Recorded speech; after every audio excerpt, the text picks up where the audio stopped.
I am present, Chair. I'm here in full force. The masses of our people are speaking about how there was a near coup yesterday. So you must be careful, Chair. You must be careful. So now I'm going to run a campaign myself.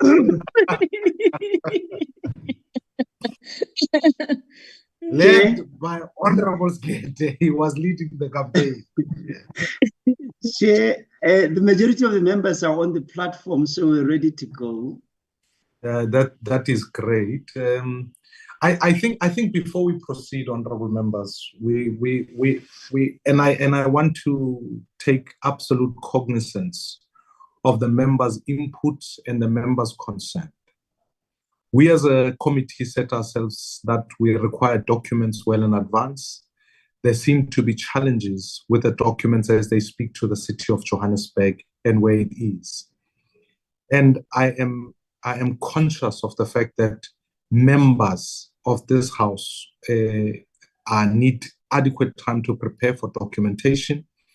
Members of this house also require that we do the thorough work of oversight. And Johannesburg's budget is significant. And that is why we wanted Johannesburg and Mangaung to come and present here today. We have been doing all the work that we can do to make sure Johannesburg were here and the documents only arrived today.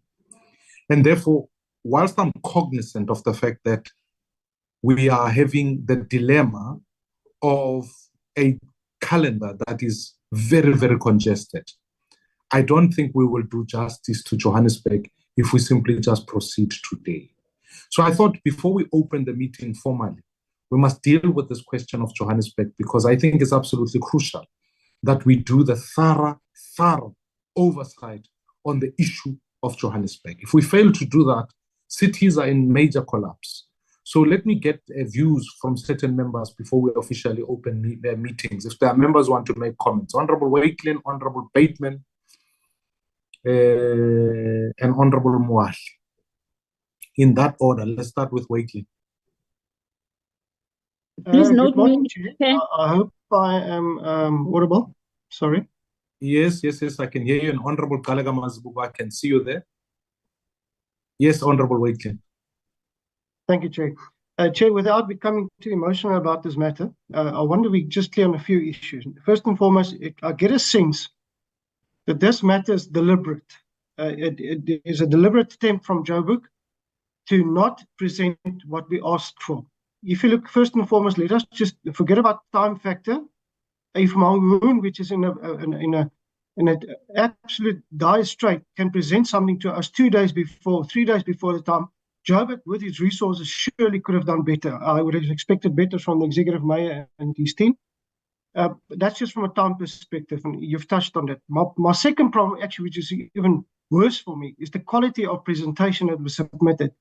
We have been giving 4 different presentations, 4 different departments, very operational presentation, and out of that, we have to surmise some issue around financial difficulties and how we're going to assist and work out the plan to resolve the matter of the financial situation of Joburg. Out of those presentations, you can make no sense of the financial position of Johannesburg. The presentations are of a poor quality. It is as if they've just been put together at the last minute, and it does not speak to the strategic matter of this committee. And the third matter is the matter of our disrespect towards this committee. We made a lot of effort to be here this morning. We've got a huge program. We are under a lot of pressure. Our time frames are not as against us, as you know, Chair. And against you, Chair, finishing a report going to Parliament very soon on these matters. So I think there's a bit of disrespect, and I think it's time that they should come to the party and really present something that is adequate and something that we can work on. Thank you, Chair. I'll leave it at that. Thank you. And Honorable Bateman. Yes. Thanks very much, Chair. And I just 100% agree with my colleagues' comments. I just wanted to ask, though, have we actually started the meeting? Because I think this conversation should happen in committee rather than a formal. Of course, it's going to hear that, but I wanted to clear out some of the backlogs so that when we enter the formal components of the meeting, we can move with a formal resolution and then take the points from there.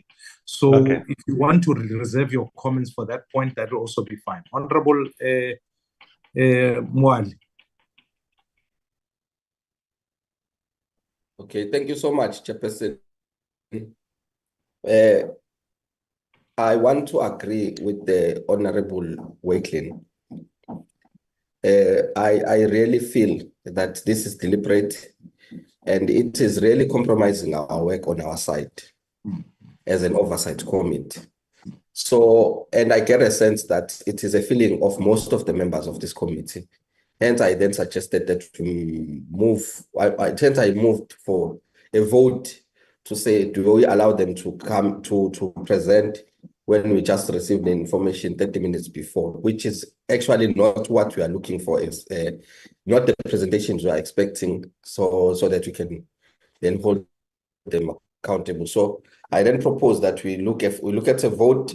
If we agree that they must continue, they can continue. If we do not agree, we'll give them another date. I am in full cognizance, Chair, that we are running against time. I'm full cognizant of that. We are running against time and we have a very tight program. But we cannot be disrespected like this, and we cannot be reduced to this, because they are going to say later on, no, we came to Parliament and we presented in Parliament, or we accounted in Parliament, whereas the information was received 30 minutes before. So that's not acceptable, Chairperson. So that's my suggestion. Thank you. Honorable Mwali, you are not kicking against the closed door, so I don't think we necessarily need to go down the path of voting. The point that you have made is the point I opened with, is why I opened this discussion, to make sure that it is insufficient time. It would be improbable that we could process the issue of the city of Johannesburg in the timelines that that we have been presented with right now. So I really do not believe that it must be reduced to a vote. I think when we open the meeting formally, we'll take a resolution to which I am proposing that we in fact move. I wanted to confirm on Tuesday, because we've got the Ministry of Transport coming, so to try and schedule from that point. That is the proposal I wanted to make formally in the meeting, and then we take it from there. I wanted to ventilate the issues that we are going with in the meantime. But Honorable Galega Mazimbu. Thank you very much, Chair. Chairperson, I'm partly covered by the members. I can't comment on the quality of reports as indicated by Honorable Wickland, because I haven't read the reports. I mean, we just received the reports now. So the quality, and I agree with you that there is no need for us to reduce this process or this discussion to a vote, because we are all agreeing that we have not read. And I also do believe, Chair, that if we continue with the city of Johannesburg, we won't be doing justice. Firstly, there were reasons why we wanted these two metros to come and present. It's because we wanted to scrutinize and to assist these metros in bringing back the state of the metros that we know. We know the former Mangaung, we know the former Johannesburg, and we have to help these metros to coming back to their former glory. So we can't be doing justice in this manner. So it will be malicious compliance, and I think and agree with the colleagues that let us postpone. I'm mindful of the fact that we do not have time and our program is congested, as the time frames are against us. But let us find time, even the hybrid like this, next week. Maybe we spend 2 hours. We would have read the reports. Thank you very much, Chair. I think, honorable members, Honorable Konto, I see your hand. I want to move that we open the meeting, take a resolution, and then if other members want to put comments, they can then equally so put them for the formal record, and then we go from there. Can I suggest that we proceed in that manner, Honorable Konto? Is that okay? I will recognize you first to start. Is that okay? So it's okay, Chair. I appreciate Chair, that. sorry, Chair, as you are about to start, on the list of attendees, we have people with no names. If the team can check that, we have the 30064798. We have a reading a meeting notes, so that we know who is in the meeting. Thank you. As a brief, Mashile, can you just check on that issue, just so that we know members and people can identify themselves. Otherwise, this is not a free-for-all meeting.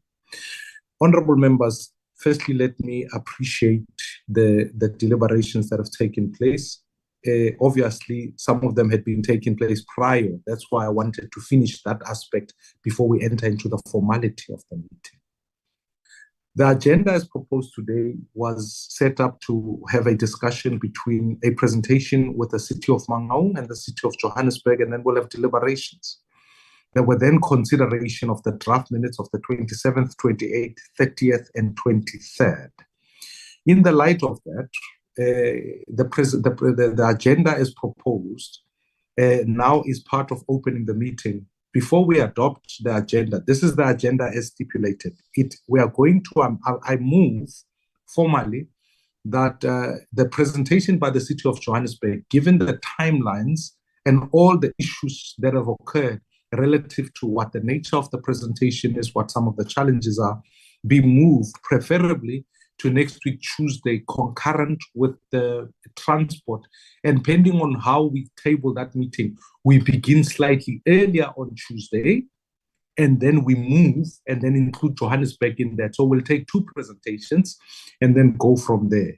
If there's an amendment to that agenda, it would mean that Johannesburg would fall off the presentation today, and then we would then move it to Tuesday. With that comment in mind, Honorable Bateman, Honorable Mkhonto, I open for you to make your submissions as commentary around the agenda as proposed. We'll adopt the agenda and then move from there. Honorable Bateman. Thanks, Honorable Chair. I'm actually going to suggest that Honorable Wakelin provides the feedback, as I was really endorsing his comments. Okay, Honorable Bateman, for the purposes of the record, you don't need to repeat the input you'd made earlier, but you can table whether you support the proposed suggestion, which is that Johannesburg be moved to Tuesday, and we will begin earlier on Tuesday with an inclusion of the City of Johannesburg. But also, we mustn't sit back and also not give expression to the fact that we demand better from Johannesburg. If that's the nature of the reports that we get, it tells us everything that we need to know about the city and where we are. And all of us who live in Johannesburg cannot underscore the decrying of the fact that Johannesburg is literally in a very, very difficult space, fiscally so, but also more seriously, infrastructure and issues of water and bulk supply. So I think we need to also, in a most deliberative manner, communicate to Johannesburg that it is not our expectation that they are going to come to the committee and we rubber stamp the issues. Accountability is crucial. We appropriate funding for Johannesburg, and the state at which things are sitting and where the reporting is at really is deeply concerning. And I think we need to take some strong, we need to convey that message in the strongest sense. And I will speak to the Secretariat and will write to them formally if we adopt the resolution as we go. So, Honorable Wakelin, I don't know if you want to add or subtract or multiply. No, as Honorable Bateman has ceded to you. But before you go, Honorable Bateman, may I ask for Honorable Mkhonto, which I'd said I would recognize her first. So I apologize. Can I ask you to hold for 1 second? Honorable Mkhonto. Thanks, Chair. Chair, I agree with your sentiment that we take out from the agenda the City of Johannesburg, and they be given time to prepare better, because seemingly, Chair, they are not ready for presenting to us today. Looking at, they couldn't adhere to the timelines of the submissions. So, Chair, I agree. I second that they be removed from the agenda today and be given an opportunity to present next week. Thank you. Thank you very much, Honorable Wakelin.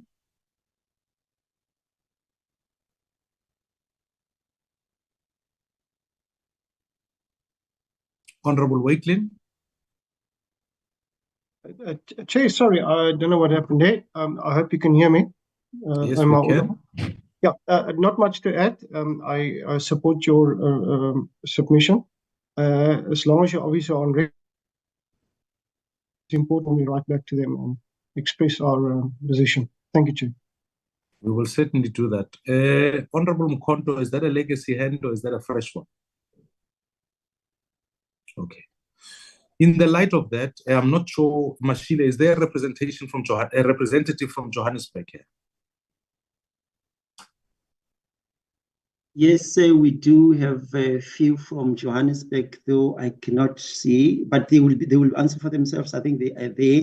They would have had. No, what we will do is communicate to them. I think unless they want to make any particular submission, I really do think we should communicate to them formally that we'll remove from the agenda and we'll move it to Tuesday in the light of that. But I see Honorable Lekhanyan, and then I want us to move on this issue. Honorable Lekhanyan.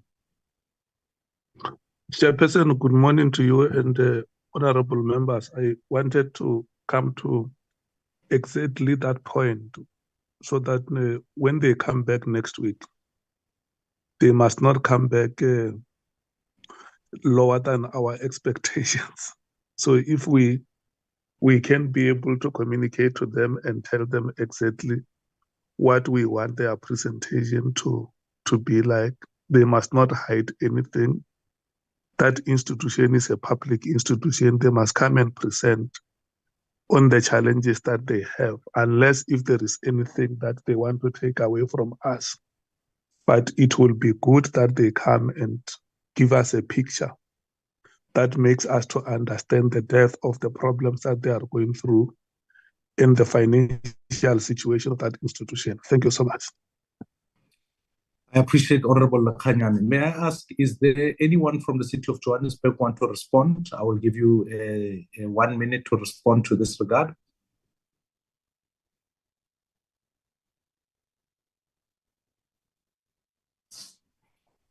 That being said, yes, this is the number that we don't recognize. This is please introduce yourself and put your video on, please, Honorable. I'm trying, say, I'm a BBT. Sorry for that if I don't come out.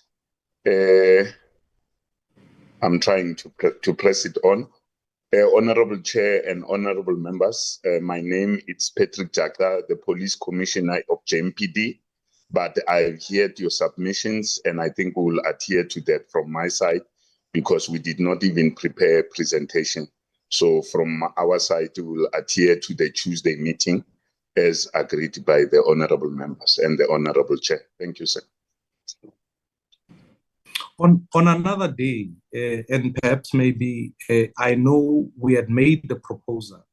Actually, I think the matter of Johannesburg is so urgent that I would prefer that to have the meeting in Johannesburg itself. I'll go to the metro myself to engage these issues because I think they are that crucial as the city of Johannesburg. And perhaps we will keep the appointment for Tuesday and then go from there, because I do think then it will be effectively that we begin with that one and then perhaps supplement it with a visit to Johannesburg. And if members would like to come through, I think that will be important. Honorable Bateman, I'd like to move. Is there anything from your end?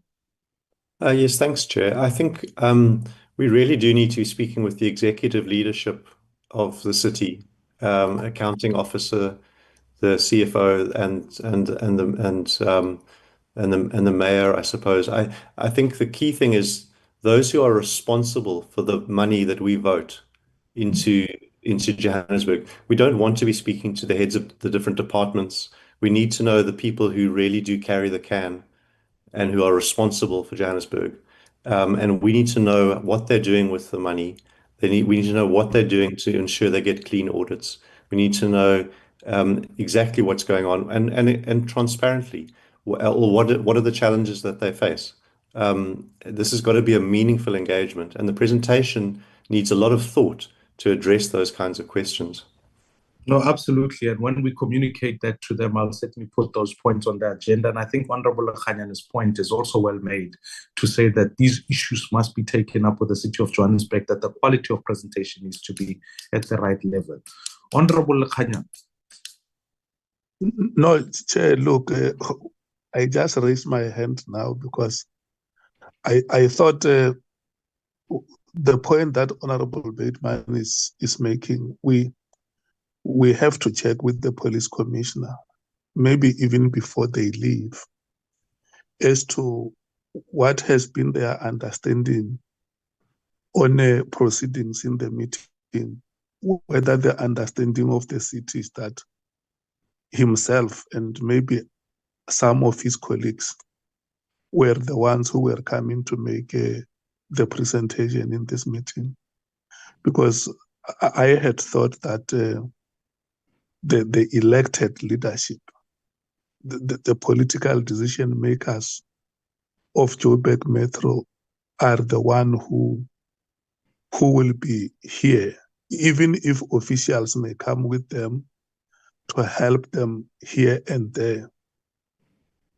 But over and above all, my greatest feeling and understanding is that the presentations would have to be led by the executive leadership. And if that message was not carried along, Chair, can we respectfully so make sure that the leadership of the municipality understands that we expect them to appear before the committee?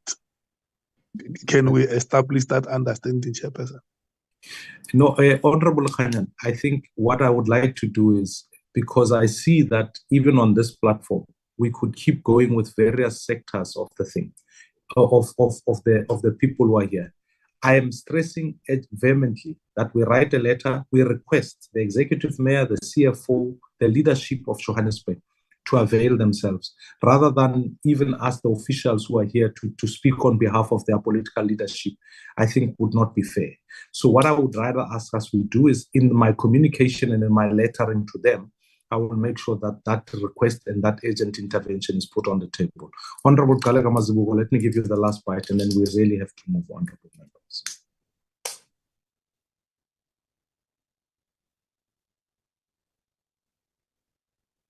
Honorable Kalega Mazibuko.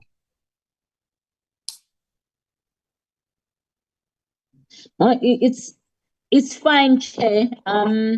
I think I'm partly covered by your response to Honorable Lekhanyan, that I think the head of the Metropolitan Department, Babu Jaga, is here representing the Metropolitan Department, but we need the executive, we need the leadership that will be able to account on, as Honorable Bateman has said. So, and also I wanted to comment on your suggestion of doing a visit to the city so that we have the look and feel of what is happening in the city. I was going to say, let there be the committee led by yourself rather than you go there as the chair individually.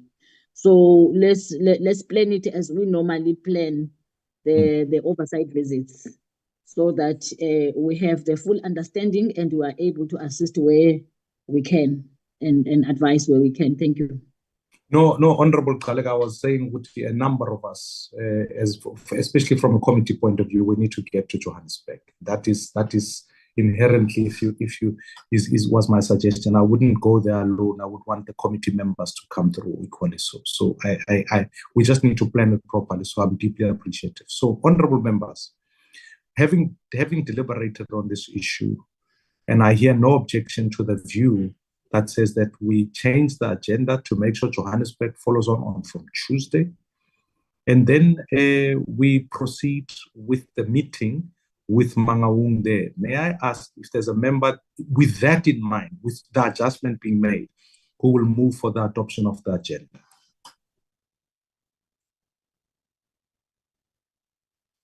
I do, Chair. Thank you, Honorable Wakin. Is there a seconder to the new proposed agenda of the meeting? Chair, I second. Thank you, Honorable Khanyan, and welcome back from study. It's good to have you with us. May I then, in the light of that, recognize any apologies from any members? Mashile, can you please send us, are there any apologies? Good morning once ago, everyone on the platform. We have an apology from Mr. Magagula, the content advisor. He is attending an urgent family matter. Thank you, sir. That is the only apology that we have. Okay. Are there any other apologies from any other member or party represented today? Given that that is the only apologies we will note at this point, let me formally open the meeting. Notwithstanding the comments we have made about Johannesburg, this is a crucial matter that we need to take urgently as honorable members. I also want to allow for Mangaung today to be able to present to us. I want to welcome the team from Mangaung. Let me be clear. I think yesterday we had an engagement with Eskom at which it became common cause that metros are not only battling to meet their debt obligations as it speaks to bulk services like Eskom, but that also when it comes to the provision of water, metros, particularly such as Mangaung, are suffering from high non-revenue water. In other words, water that is wasted and leakages. So what is common cause to the members of this committee is that when we look at the division of revenue bill, it is part of our engagement not only with municipalities, but also with the South African Local Government Authority. And we have had an engagement already with SALGA as a committee. We met with them last week. And as I said to you yesterday, we met with Eskom. And now today we are doing the actual work of engaging municipalities from your perspective. I use those opening remarks to highlight the fact that we also can't come here and make presentations so that it appeases any particular individual. The failure of Mangaung is a failure of the National Assembly, it's a failure of the provincial government. And therefore, naturally, we can't simply sit here and talk in such a manner that says, no, just give us information as we'd like to see it, and then we'll proceed from there.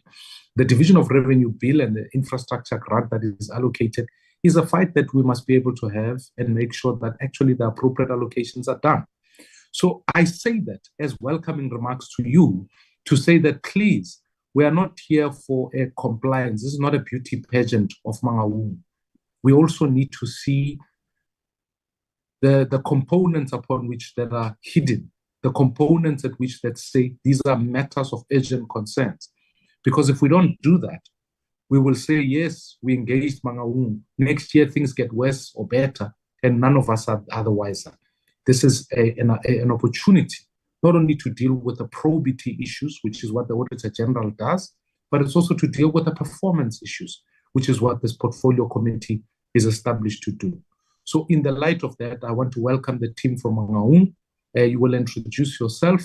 Your presentation has been furnished to the committee, and then we'll give you an opportunity for the next while to be able to present the information as you have them. Let me welcome the team, and you can let us know who's leading and how we go from there. Thank you very much.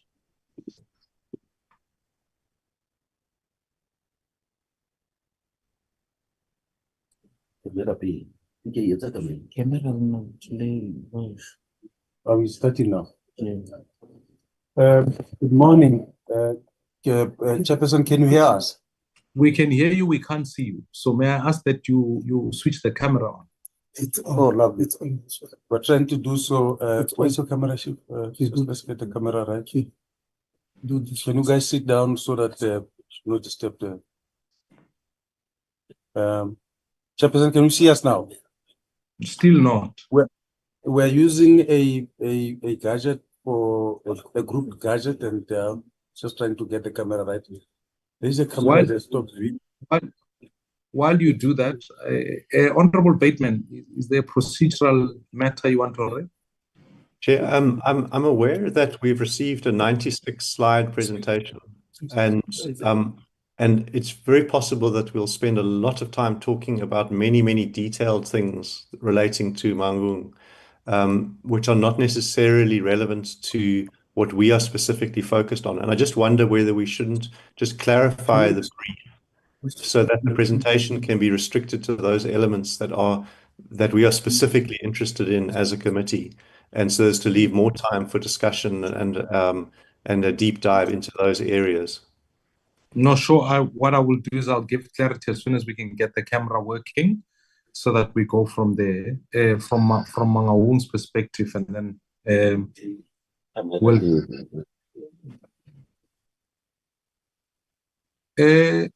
To the team, to the leadership of Mangaung, are you winning with the camera there? Yes, look, they are working on it, Chairperson. I think I should zoom from a gadget that's written Animulelekwa. Is that the one?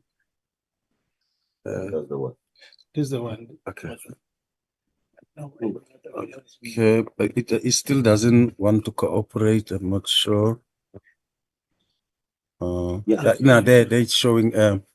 Chairperson, good morning. Good morning, Chairperson, and our leaders that side.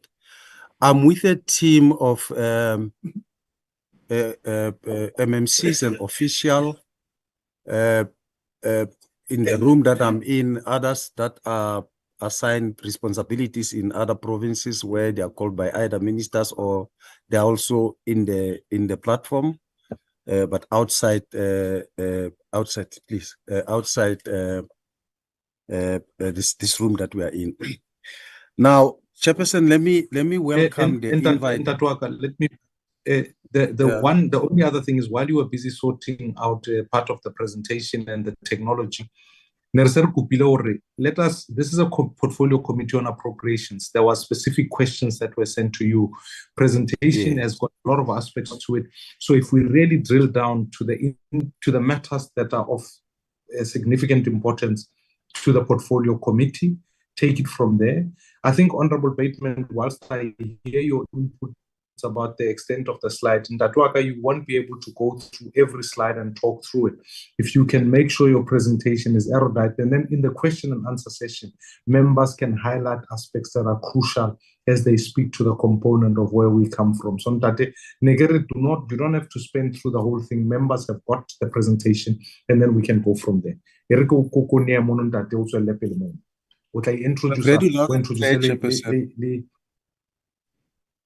We've read the meeting loud and no. Can you hear us now, Chair? Now I can hear you. You can proceed in that. No, I was saying we've had the concern of the portfolio loud and clear when it comes to the voluminous presentation that was given, but we had already looked at how we can best summarize it. But I think it is prudent that as the mayor of Mangaung, I must give just a bit of a background around the issues that pertains to Mangaung, and because often than not, we tend not to see the leadership looking at Mangaung in the light of what it is. Just as a background, Mangaung was declared under Section 139, subsection 7, after subsection 5, owing to a number of instability that was here, political infight by political parties, the scramble for the control of the city, and that led to that intervention, which sent colleagues from COCTA and Cabinet Rep. Two teams were here. They were not given a space to operate, Chairperson, in a sense that the political infight also engulfed them, and as a result, they just could not impact on what they were sent to do. But also a critic would be, they were also, most of them, not equal the task in terms of not their qualification, but the experience that they had gathered, because others were quite junior than the responsibility that they were given as HODs. And that led to even exacerbating the crisis of Mangaung in a number of space. But the best thing that they left us with was the financial recovery plan document that was tabled before Mangaung, which is guiding us to date. We are still under Section 139, subsection 7, even though we don't have people from either the Cabinet Rep or COCTA that were here. We've appointed the municipal manager and the HODs, so there's relatively stability when it comes to administration. There's also relative stability when it comes to political structures, because people are now performing their task committee meetings, and the work is being done, council is sitting properly, everything is just at that level. We are now addressing challenges that has to do with administration. So greatly, I would say we need to be understood to be a metro that emerged from a serious setback of infight, crisis, and all other related challenges that were there, with serious financial limitations on our side. Now, our officials will then, in a summary way, take the committee through the questions that were posed before us. Safe to say, we still do, yes, as you mentioned, Chairperson, the challenges around water, which in the main is not necessarily from water losses, but the growing of informal settlement that have accessed our water to an extent that we are now trying to regularize that. Issues of sanitations, issues of roads, and mainly human settlement issues as well. So on that note, Chairperson, I would therefore then ask our city manager to please, in a very concise, as requested by the committee, zoom to the questions that were tabled before us, so that we must be in a position to account to the portfolio committee as requested. So if you do allow me, Chairperson, can I then ask the city manager to do so in the fashion that you requested? Thank you.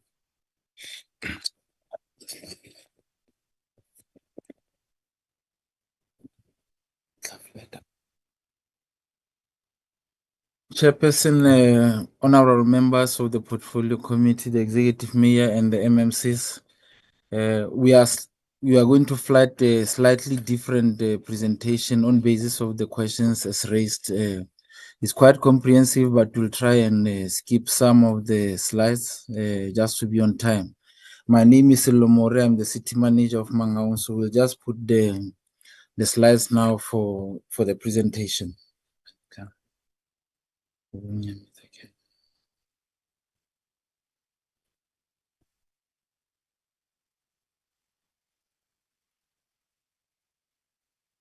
Yeah, we can see you. Yes, sir.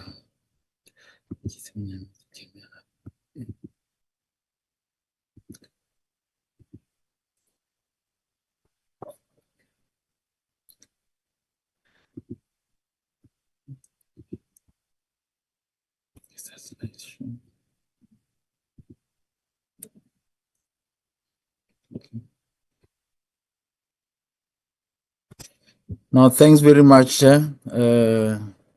Of course, we are sharing the vision that we have as municipality. I think there were three main questions in relation to the presentation. The issues that have been covered is the issues of service delivery. We are going quite comprehensively into that issue of service delivery, covering all the departments of the metro, issues in relation to human settlement. I think you also raised issues in relation to corruption in relation to our supply chain management, as well as matters in relation to our financial governance. So some of the slides I will go through, some I will just pass through as per the request from the portfolio committee. I think as the executive mayor explained, we have a fairly stable administration as the city at political and at governance levels, but there are issues, of course. You can't get out of a difficult situation and suddenly come out within a year to have a perfect organization, but we are pushing towards that perfection, Chair, if I may put it that way. Our identified priorities is mainly three pillars, which is area-based management initiatives, identification of catalytic projects, as well as alignments. Our area-based initiatives is the NA Development Corridor that covers from Bloemfontein up to, we can say, up to the areas of Lesotho, but in our instance, it would cover Bloemfontein, Botshabelo, and Tabanchu, which are areas of the municipality. There is an issue of densification, curbing urban sprawl or outward growth. targeting strategically located vacant or underdeveloped land for mixed land use developments, as well as an implementation of an incentive-based land use management regime. Our main focus areas, of course, is the airport development node, our Botshabelo Tabanchu node, waterborne sanitation projects, enabling bulk infrastructure support, as well as inner city rejuvenation. So in terms of alignment, strategic integrated projects or SIPS, informal settlement upgrading, as well as land release development strategy. This is just a map of our SDF planning for the inner city. I think you raised that issue of inner city development as a critical issue. So I'm just starting with the spatial analysis of the inner city. I'll just skip this other graphic slides, but this is the main project, the final precinct plan for the inner city, which is estimated at around 5.7 billion.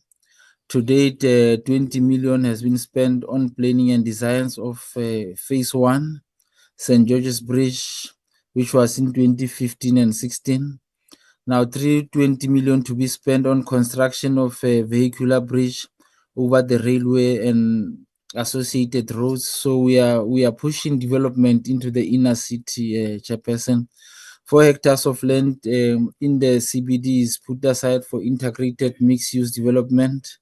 In terms of readiness, design completed for phase 1, final precinct plan completed and presented to National Treasury. Why, Chair, there is a huge gap between what the work that has been completed and the work that we are now restarting is based on the same reasons that the executive mayor reflected on.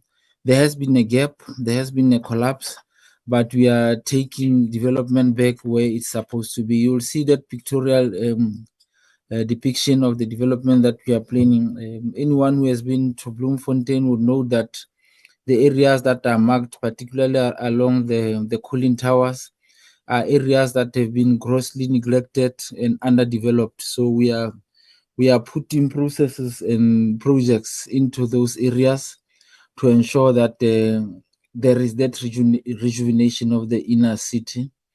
So there are projects, as I've reflected, that have been approved. The vehicle bridge, but there is also pedestrianization or the fan mile, which is completed. There are walkways that are also completed in the same area. There is a greening project that is also completed. But the Urban Pocket Park, the contract was terminated as the contractor was liquidated. So this is just pictorial evidence as per the presentation that you have.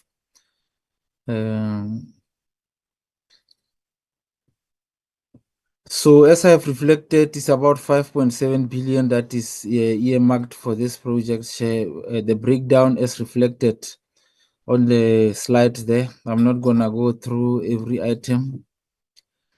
In terms of financial governance issues, the city is still implementing the FRP as the executive mayor reflected. We are currently in the rescue phase. So the performance so far, the total number of activities from the financial recovery plan were about 275. To date, about 148 or 53.82% of activities are completed. We've got about 35.2 activities that are in progress and about 10.91 activities not yet commenced. So you know that more than 50% of the activities as planned have been completed, Chair. And we have adopted the tool as the city, independent of what has been given to us, to enhance our work and to enhance our monitoring of the implementation of financial recovery plan. The financial recovery plan for the last quarter was minimal, with many activities yet to start or showing limited progress, with service delivery showing limited movement for quarter 2. The municipality has yet to implement the next stabilization phase, which includes about 100 activities for which we are planning to accelerate in the next financial year. In terms of the audit outcomes, Chair, I must just reflect that the city has been qualified on financial statements for the last 3 years. In terms of our own action plan, we have identified the development and implementation as well as monitoring of audit action plans. Internal audit to conduct reviews on areas of qualifications and provide assurance on the effectiveness of audit action plan and improve systems, mechanisms to prevent recurrence of issues. Full adoption of MSCOA, especially modules on land use, building control and valuations, as building inconsistencies are caused by disintegrated processes in the area, and capacitate financial accounting and reporting for effective transaction review and balancing, as well as preparation of interim financials towards annual financial statements. I might just reflect, Chair, that Mangaung has moved from 5 qualification paragraphs to a single qualification paragraph in the last audit. So I can say that there is progress that we are making, Chair, and we are working very hard towards resolving that remaining qualification paragraph, which is mainly on overtime. But there are still challenges which we are addressing as the city. In terms of occurrences of UIFW, our observation or our own analysis shows that directories tend to overspend the budget, with overall overspending between 10% to 12% of approved annual budget, resulting in financial performance deficit. I might just indicate that's the result of a city that has minimal revenue with maximal expectations of services. So that tends to also lead to us having over expenditure on some of the areas. But our action plan in terms of addressing the areas of overspending have been identified as employee costs and contracted service. So the city must contain employee costs expenditure, especially overtime and acting allowance. And I must say, Chair, for the first time in many years, Mangaung has adopted the shift system, which will deal harshly with the issue of overtime in particular. And we are also filling critical positions as the city to deal with issues of acting allowances, because there's been a seriously high number of people in acting posts, some at 3 levels or more levels above the level they occupy. The executive mayor did make mention of the fact that the senior positions have been filled, but there are gaps that we are now busy filling at technical and operational level, which will address a whole lot of issues in relation to that. So the city must look at staffing and cost implications, also supporting political offices. On contracted services, the city depends on contractors for routine and emergency maintenance with no capacity of its own. So basically, we can say that a large portion of our services are provided by external role players, but we are now moving towards building our own teams and infrastructure required for routine maintenance, especially unblocking of sewer, plant, water, and sanitation maintenance. But we are also working with the same contracted services to say that there is a need now for skills transfer where the city does not have sufficient capacity. We are also enforcing order system to compel directories to issue order to an extent that funds are available. We are also investing in maintenance equipment and consideration of alternative technologies that are more of preventative, early technology, early detection of blockages. We have made an example of sewer system. In terms of financial health, this is impacted upon by overspending of budget and low collection rate. If the city did not overspend about 1.3 billion in 23-24, the cash and cash equivalents would have been at 1.9 billion to 2 billion, enough to allocate between 500K to 800K into capital budget. Current contribution to CAPEX is less than 100 million per annum. Collection rate is not picking up from the average of 75%, which is one of the reasons why the city was placed under provincial and later cabinet intervention.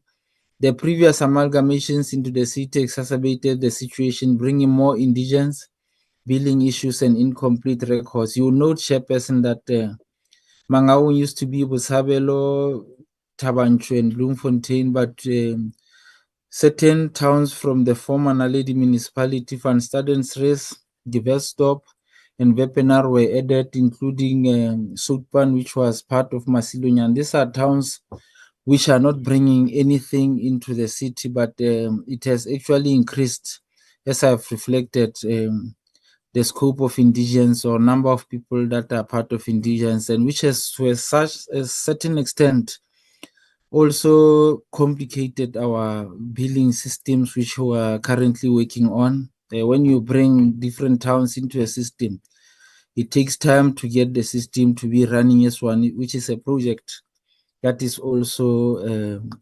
unfolding. We've got a slow economic growth and poor industry performance, impact on ratepayers, be it business or individuals, as there is a developing trend of businesses and individuals who have 100 payment records starting to default. I must say, Chair, that Mangaung as a metro has, in terms of its ratepayer base, depends on 92% residential and only 8% between government and business. So the economy is clearly not growing, which actually affects our liquidity as the city. Onerous contracts that are necessary but come at huge cost, such as security and tradeways contracts, where outsourcing is seen as a cheaper option than insourcing due to salary levels and benefits, is unable to recover this cost from tariffs, as these are already high. I'm mentioning this, Chair, because some of the services we have to deliver, whether we like it or not. I touched on the tradeways, which covers a whole lot of businesses in the city, but our recovery is not matching what we are supposed to be paying in terms of cost recovery. Dependence on contractors for operational activities, including disconnection and reconnection of services, with fees charged being unaffordable. Like I've reflected, if you don't get what you are disconnecting for, but still you have to pay someone who has disconnected, it makes the cost unaffordable. Grant dependency on capital expenditure, which results in projects that fall within the framework being implemented, and low collection rate hinders investment in rates-funded infrastructure such as roads, stormwater, public lighting, and environmental health and safety.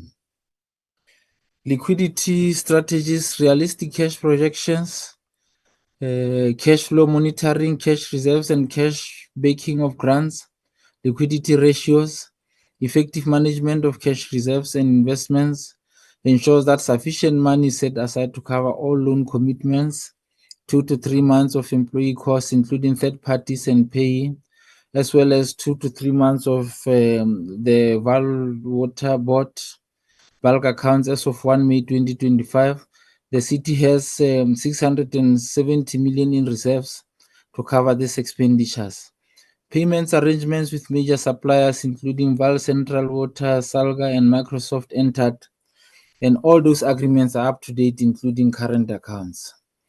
In terms of revenue management, we are proposing alignment of people to functions as a restructuring option. Service centers issues, connectivity empowerment, support tools of trade, credit control processes, debt collectors that are reflected on in the previous page, metering issues, community meetings, indigent verification, consolidated billing system, circular 124 and 130, ESCOM supply areas, as well as trading services reforms as initiated by National Treasury. In terms of prevention of corruption, the SCM-related corruption, no reports or known incidents identified from our side, except for instances where SAPS made arrests based on whistleblower information. No court orders on awards or processes, so our awards have not been subjected to any court order. It is safe to say that there is one bid where SAPS arrested the successful bidder 2 months after award and start of the contract, and the bidder is out on bail. We assisted the SAPS Investigative Directorate by submitting all documents they needed no further information, no sharing of allegations with the city. So we have given them information. They've not got back to us. We are also aware of investigation by SAPS on security tender awarded in 2019, and no further information has been shared on this. There is also a collusion case investigated where the whistleblower alleges collusion of staff with staff on debt collection related matters. Allegation is of an unlawful write-off in 2015-16, which we submitted such documents plus journals to SAPS in February and March of this year. But part of, we are not saying that there is anything that is wrong, but as part of improving the systems, what we have done as the city, we have, there is a separation of duties between SCM, contracts management, as well as expenditure. We are rotating officials involved in bidding committees regularly. For high value projects, we appoint or we intend to appoint ad hoc BCs to deal with those projects. Essentially, we are saying that we are rotating hands to ensure that there is no collusion, there is no planning around issues in relation to SCM. When we separate SCM and expenditure, those who are involved in bidding cannot be the same as those who pay. Expenditure is exercising oversight on SCM by ensuring that all payments are valid and are in accordance with hours made. We are going to establish a fraud and corruption reporting line for the city. We are also going to approve a whistleblower policy. We are also currently on an ongoing basis support the work of public protector and make public announcements as soon as inquiries are concluded. On contract management, the city has contract management section under legal services subdirectorate. It works independently, so is supply chain management. Once SCM process is concluded by making an award, bid documents and all related documents for the said bid are forwarded to contract management, who are then in charge of drafting all letters to the successful bidder, including all extensions, variations, amendments, and adjustments. This separation of duties control cuts across the organization as a measure to prevent any possible corruption or collusion. On service delivery, Chair, in terms of water services, I'll go through service delivery departments, impacts and contributions. In terms of water services, our WSA, which is Val Central, provide water services to 7 areas, namely Bloemfontein, Botshabelo, Tabanchu, Diversdorp, Wepener, Van Stadenstraat, and Soutpan. But Mangaung also has a water, I've touched on VC, which operate water treatment works, namely Velvedacht, wastewater treatments situated in Wepener, Rasfontein situated close to Botshabelo, and Groothoek situated in Tabanchu. Mangaung owns and operates Muscle Spoor for supply of water to Bloemfontein area. This is just a map depicting that in terms of capacity as well for each of the dams that I've spoken to Shem. So Muscle Spoor water treatment works was constructed in a number of phases over the years in the early 1990s. The Muscle Spoor has a nominal design capacity of 110 megaliters per day. From historical data, the plant is currently supplying between 40 and 45 megaliters a day. Muscle Spoor is suited for highly turbid raw water originating from a semi-pristine catchment. The change in affluent reaching Muscle Spoor and outdated treatment technology, the plant is currently in the process of being upgraded with more modern technology and that is suitable to treat the receiving effluent to a required standard for human consumption. So these are the systems that have been introduced. The phase 1, providing 60 megaliters a day, is partly concluded and part of it is under construction. Phase 2, we are also projecting to spend about 70 million to fix the phase 2 part of it. So it's part of the ongoing work that is happening there to provide water to the citizens of Mangaung. So these are some of the work that we have done. Part of this work, Chairperson, also assists us in preventing the non-revenue water losses as the city. So some work is ongoing and some work is completed, but on this phase, there is part of planning, particularly phase 2.1, so it's currently in planning.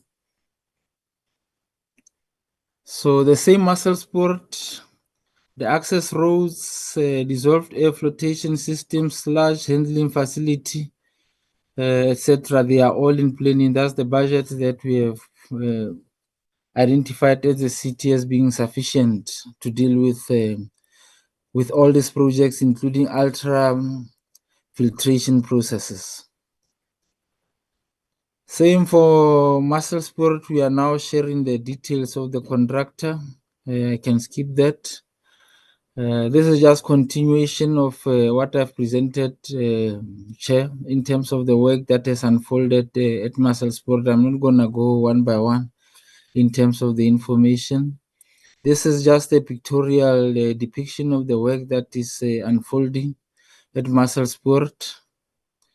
In terms of non-revenue water, the city has approved a WCDM strategy in 2022 and an update strategy to submit it to council mid-May this year. In fact, it has already been submitted. 18 detailed strategies have been developed. Simulated water balance developed over 10-year period to reach a non-revenue water target of 20 to 25%. The council has approved participation agreement between us and DBSA for the Metro's NRW reduction program. The second window for budget facility for infrastructure, BFI, opened in April 2025.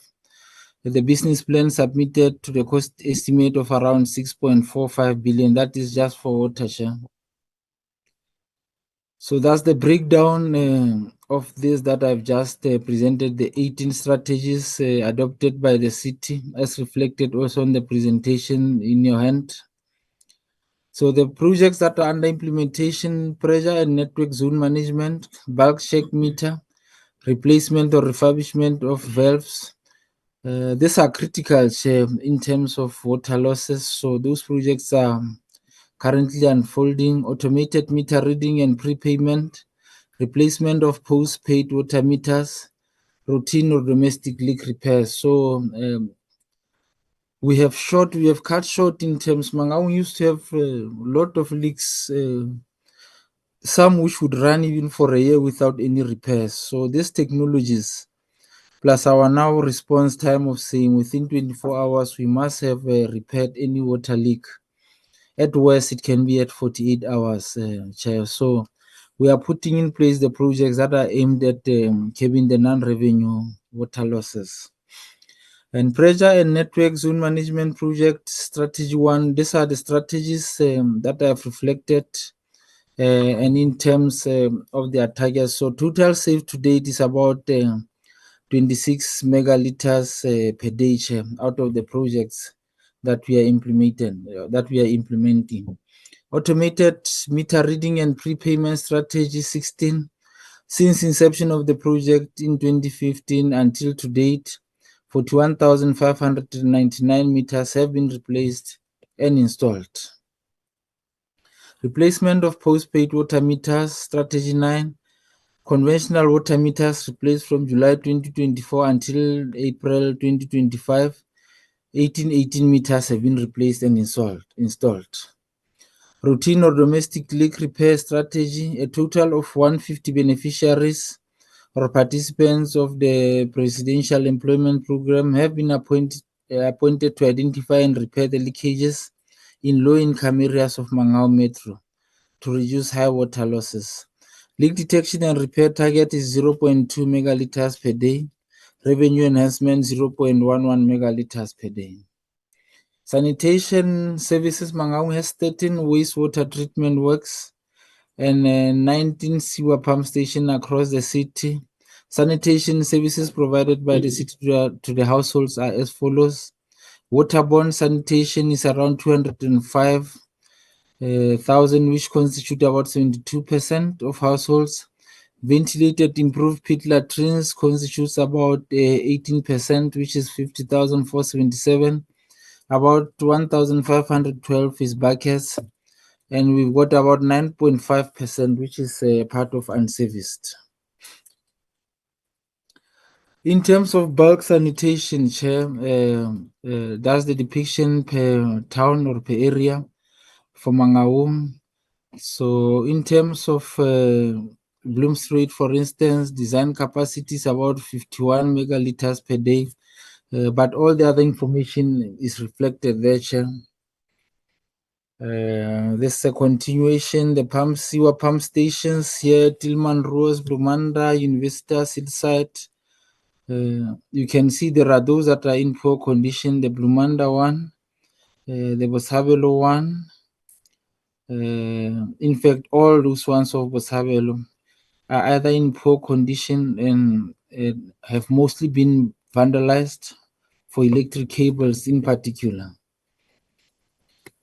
That's the depiction of other bulk sanitation, the one of the Diversdorp, non-functionality of water shortages, the one of weaponer vandalization for electric cables, weaponer hoogte also vandalized. I think we have a serious challenge of vandalization of our assets, which actually takes us back many steps because instead of using money to build new assets, you end up going back 1,000 times to the same assets for repairs.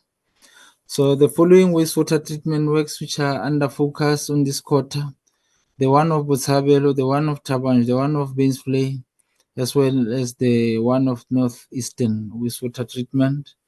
So these are the repairs that we have been doing, particularly in this quarter.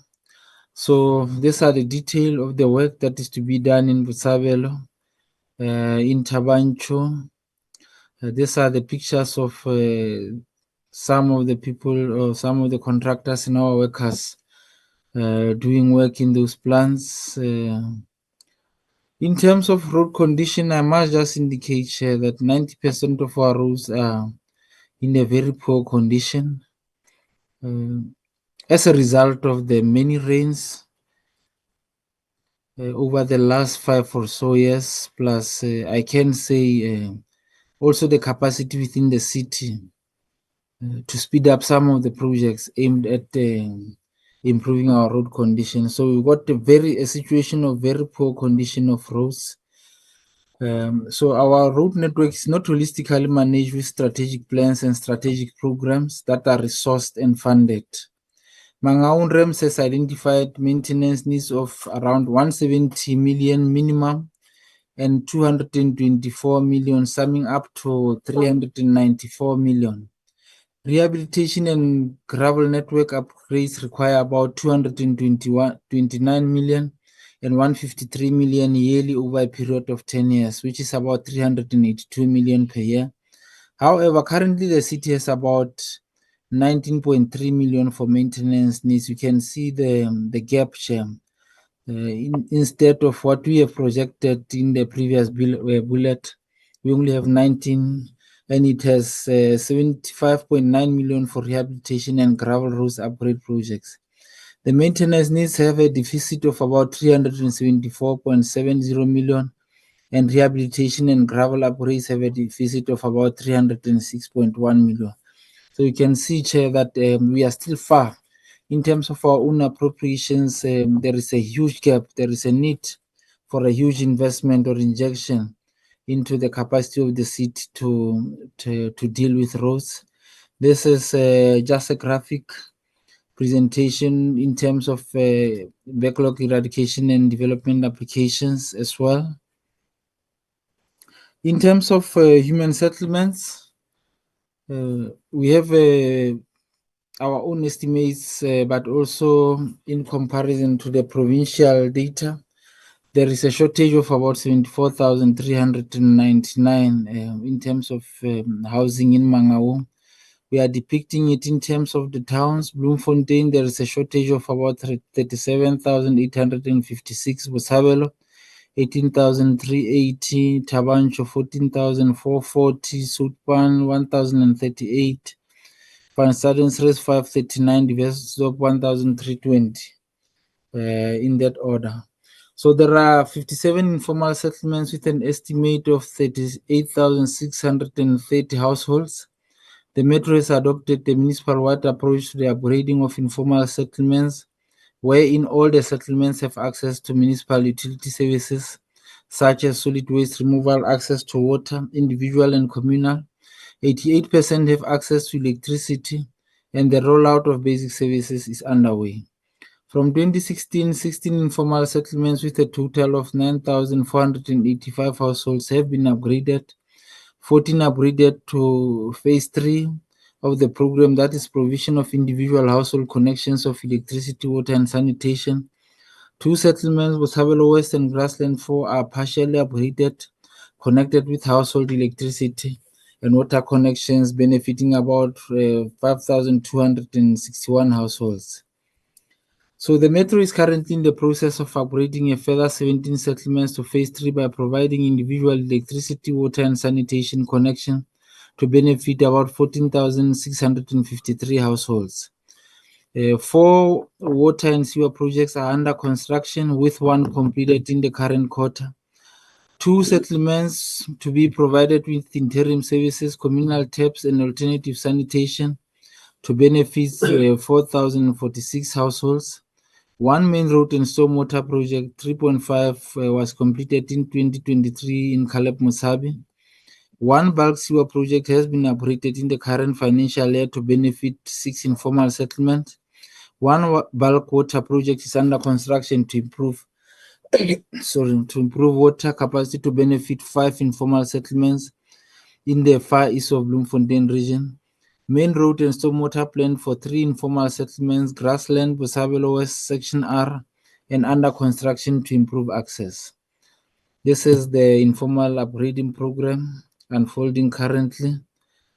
In terms of beneficiary management, Council has approved a proposed program of addressing housing challenges in Mangaung through utilization of existing land parcels with completed statutory land development processes to relocate qualifying beneficiaries from inhabitable land parcels and prioritize beneficiaries from National Housing Needs Register.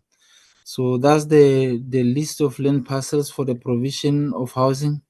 Around Mangaung, there is Lorry Park, 2 phases, Botshabelo, Morojane, etc. So there will be a total of 12,360 housing opportunities that are going to be created through this. So the catalytic land development projects, the Hillside View, Vista Park 2, Vista Park 3, with Hillside View providing about 7,011 residential opportunities, Vista Park 5,345, and Vista Park 3, 6,036 residential opportunities. So this is the progress at Hillside. Some of them already occupied, if I may say, Chair. So that's the progress that we are making. In terms of Vista 2, most of the town planning studies, for example, contour survey, including physical features, geotechs, investigations, bulk services, water, sewer, roads, and electricity are all completed. Traffic impact assessment is complete. The developer has finalized the amendments of the township layout plan, which will allow the finalization of a traffic impact assessment. The developer has commenced with the construction of bulk sewer line along Vereeniging Road, and the project is 99% complete. The water realignment project is also at 98%. This is the progress at Vista Park. Vista Park 3, civil and electrical infrastructure to extensions 261, 62, 63 is 100% complete. Extension 257 civil infrastructure is 85 complete, and electrical infrastructure excavation has commenced. Shra application for 1,230 social housing on extension 261 is being finalized. Construction of 30 military veteran houses has been completed in extension 263. Installation of internal civil and electrical services, as well as construction of bulk water and sewer pipes at 82%. The township register is opened by the registrar of needs. So these are the houses at Vista Park 3, which are for the military veterans. CFO, I'm alive to the fact that you've still got just a few more slides to go. So I'm going to ask that at least even some of the pictorial depictions, etc., if we can go quickly, because I'd like to allow for members to have an adequate time to take questions and answers. So I'm just encouraging you already. Let's use the next 10 minutes wisely. Thank you, Honorable CFO. Oh, the city manager, not the CFO. Okay, I apologize, the city manager, I apologize. I'm struggling to hear you, I apologize there. You can keep going.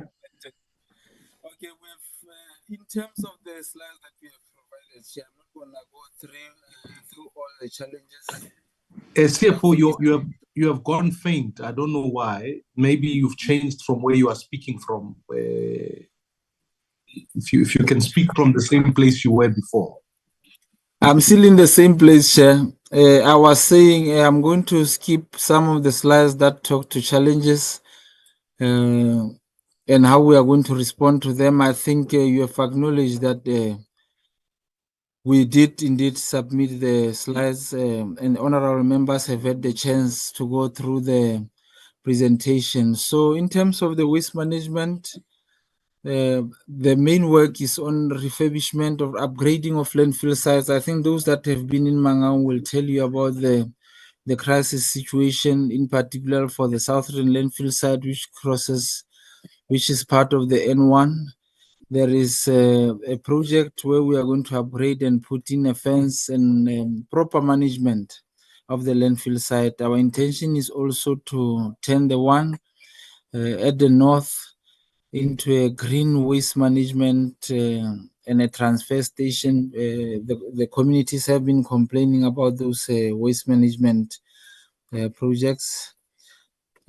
So in terms of our own funding projects, as reflected here, there is beautification, there are regional parks, mainly beautification. The swimming pools, I think almost all our swimming pools are now starting to be at operating level. In December, we started that project and we are still going forward with that. So these are own funding projects, refurbishment of air quality stations. So that's the budget for outer years. You note that Mangaung has the lowest in terms of the budget allocated to metros. That's in line with the equitable share formula, but also our own incapacity in terms of collection. So, but yeah, that's the work that we are doing. I'm not gonna go through everything. Public safety and security. We are trying to enforce here. I think you have seen in several times there's been issues in relation to violence in Mangaung. We have engaged National Treasury to allow us to establish a metro police on basis of the limited capacity or limited presence of national enforcement machinery in Mangaung. We are engaging National Treasury. They've refused, but we are going back to them in September. We've agreed that there are certain things that we'll need to close before we can go back to them. So, but we are able to generate revenue with the limited capacity that we have as the city with regard to impoundment of vehicles and warrant saved. Thank you, Chair. And thanks, honorable members. Thanks. That's our presentation. So I will take questions. As the executive mayor reflected, there is many of our colleagues in the meeting, the executive managers and the MMCs, so we'll take the questions as they come. Thanks very much. Thank you very much, City Manager. I truly appreciate it. And thank you for the comprehensive work that you have done in the time and the space that we have. Let me at this moment take a moment to recognize honorable members' hands If you can, I see Honorable Mkonto, Honorable Wakelin. Are there other members who will want to put forward question? Honorable Bateman and Honorable Galega Mazibuko. Let's begin with Honorable Mkonto there.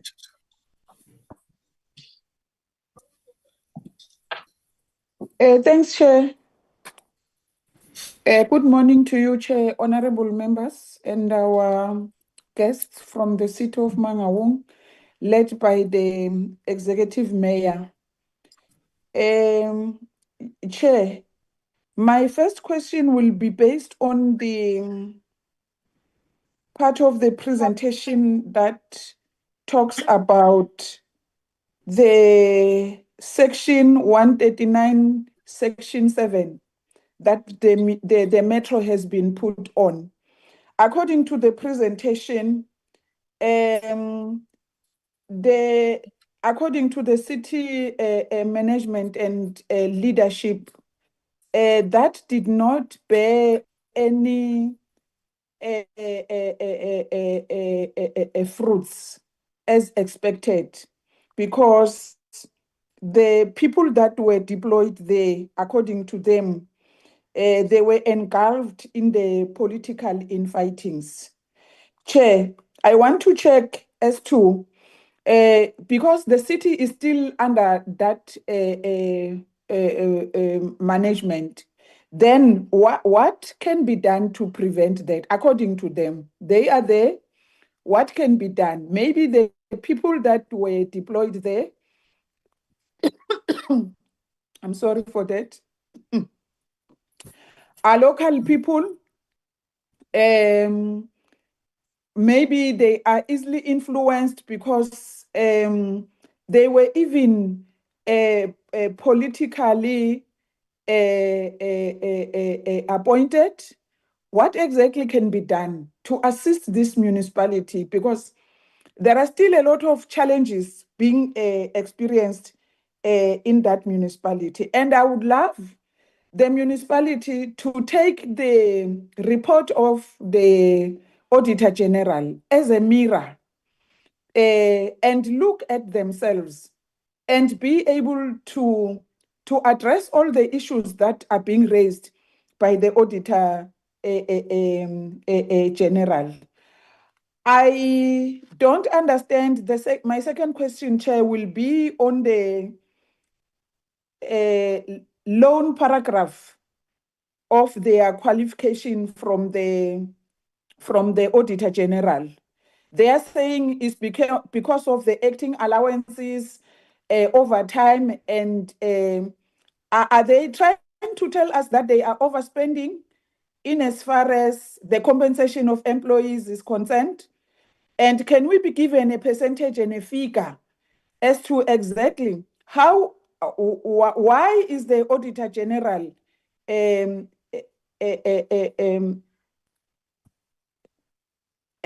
accusing them of giving them this qualification because of that? And then they are also talking about contract services. Are they talking about consultants? Are there the consultants and the contract services that they are talking about resulting in that over expenditure on compensation of employees? And then they also mentioned that they have outsourced, amongst other services, the security contracts. And according to the Metro Chair, they are saying insourcing is at high cost, of which I don't agree with them. Can we be given a comprehensive report on that one, Chair? The comparisons, if they can insource, and now that they have outsourced, can we be given comparisons and estimates as to exactly how much is the Metro going to spend if those are being insourced? And then, what is the vacancy rate in the technical areas such as project management, engineering, town planning, and others? because those are critical positions, Chair. The municipality, if they don't take care of those ones, it will take them time to recover. And then, what is their budget set aside for repairs, maintenance, and replacement of aged infrastructure? Because most of the parts of the presentations, Chair, is about the projects, the new projects that they are busy with. And then what about the maintenance, repairs, and of the old infrastructure? Thank you, Chair.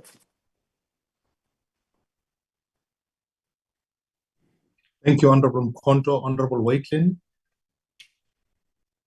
Thank you, Chair. Let me first and foremost recognize the Executive Mayor and his MMCs and the City Manager and the CFO and his team, and just also acknowledge the presentation was well prepared and very professionally done with a lot of information, and I wanted to thank the Executive Mayor and his team for doing that and do it properly. However, so what I would like to do, if you give me a few minutes, Chair, is to first of all just give a bit of a synopsis on how the current municipality is viewed at, and our own view, as well as then also refer to about 4 or 5 questions, if I may. The first thing is, let me start off by saying that I'm a product of the Free State University, so I am proud of Bloemfontein. I am also not proud how the city currently looks like when you do drive into the city, just as a personal comment. But I am a product of that university, so blame yourself if you think I'm too harsh on you. So let me start off by a quote from the Auditor General, and which is sort of summarizes what I wanted to say. The financial health of the municipality remains fragile, and there is material uncertainty whether the municipality will continue operating as a going concern in the foreseeable future. That is a very damning statement made by the AG, and I would like them to respond to that. Let me give you some examples of matters of concern, Chair. The first thing is that with a 1.34 billion unauthorized expenditure, with a 277 million irregular expenditure, 123 million fruitless, wasteful expenditure, the bigger concern for me, that's just to start off with, is that the Metro owes, from the last calculation, the water boards over 922 million rand, of which 49% of that is due to water losses alone, and that's 491 million. The CM has conceded to the debt collection rate to be at 74%. Let me tell you where we are. It's 127 days, which means people don't pay their bills in 4 or 5 months. Out of the 6 billion rand budget, only about 700 million is spent on capital budget. And here's the damning figure for me. Despite spending 111% of the budget, the municipality managed to achieve only 45% of the service delivery targets. So all of that comes out of the AG report, and that in its own is very damning. Let me refer to an engagement with SCOPA, with the Honourable Chairperson Zibi, and I would like to just, and here's my concern. He says here, what the Auditor General told us is devastating. Both local authorities are not just failing, they're actively harming their residents. It's not just a failure to deliver services, but a deliberate and systematic neglect and destruction driven by lack of care for the well-being of the South Africans.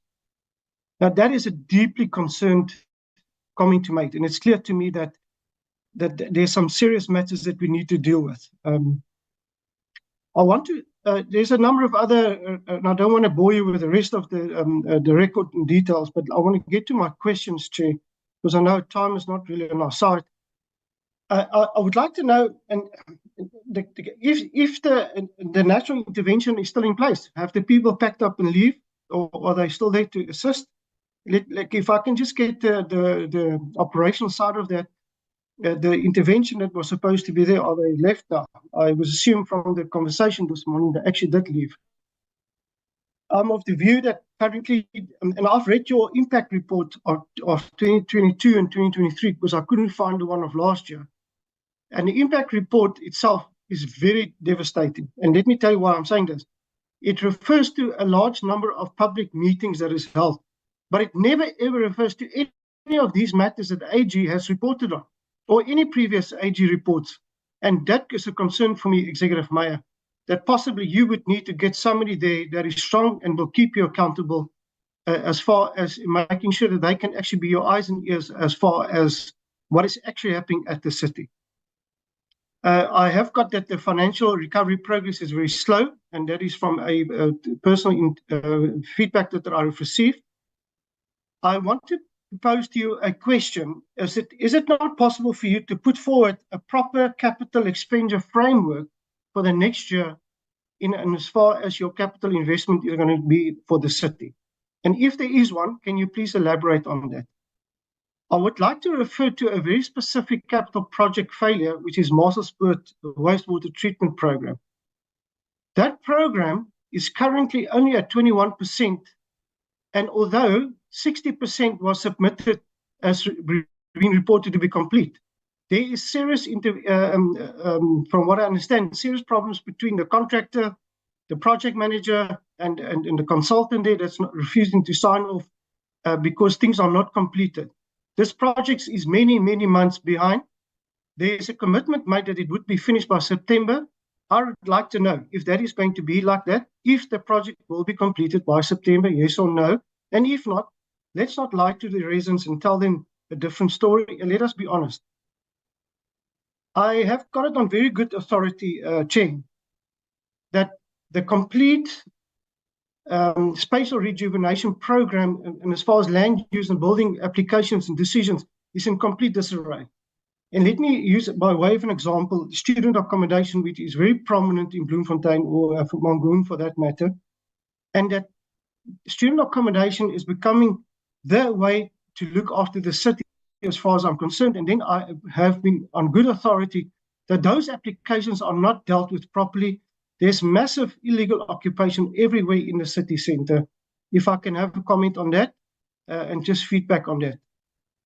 Then, Chair, the matter of Centlec. Now, Centlec, for those who are not aware, is a similar situation as City Power of Joburg, which is an entity on its own, which is 100% owned by the municipality to run the electricity distribution and network and everything that's related to electricity. We have got it on media statement now that there's deep-rooted collusion between senior officials at Centlec and the division of the Auditor General Department, and that is a big concern for me. I would like the Executive Mayor in particular, maybe just to comment on that, and I know that they've said there's no such claims and it is all nonsense. If we can just get some clarity and just comfort that what Centlec has presented is correct, it is 100% right, and that is what's happening currently at Centlec. And if not, and what are they going to do about that?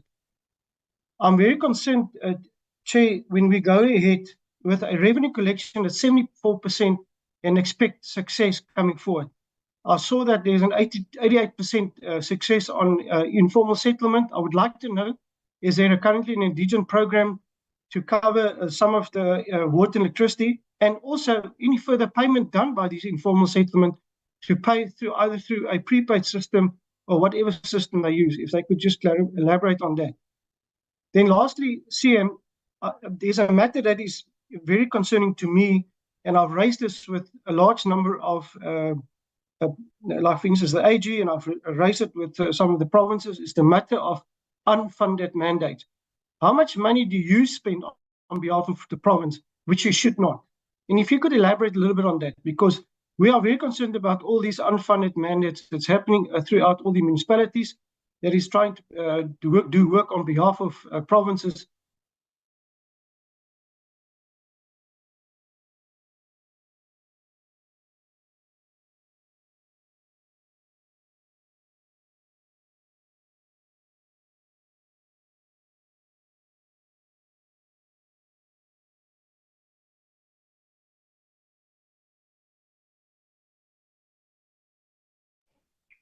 Chair. Mashile, have we lost Honorable Waitlin? Yeah, I think there's a problem with his network. Okay. Well, he hasn't come back. So may I suggest that we move to Honorable Bateman and then we'll come back to Honorable Waitlin?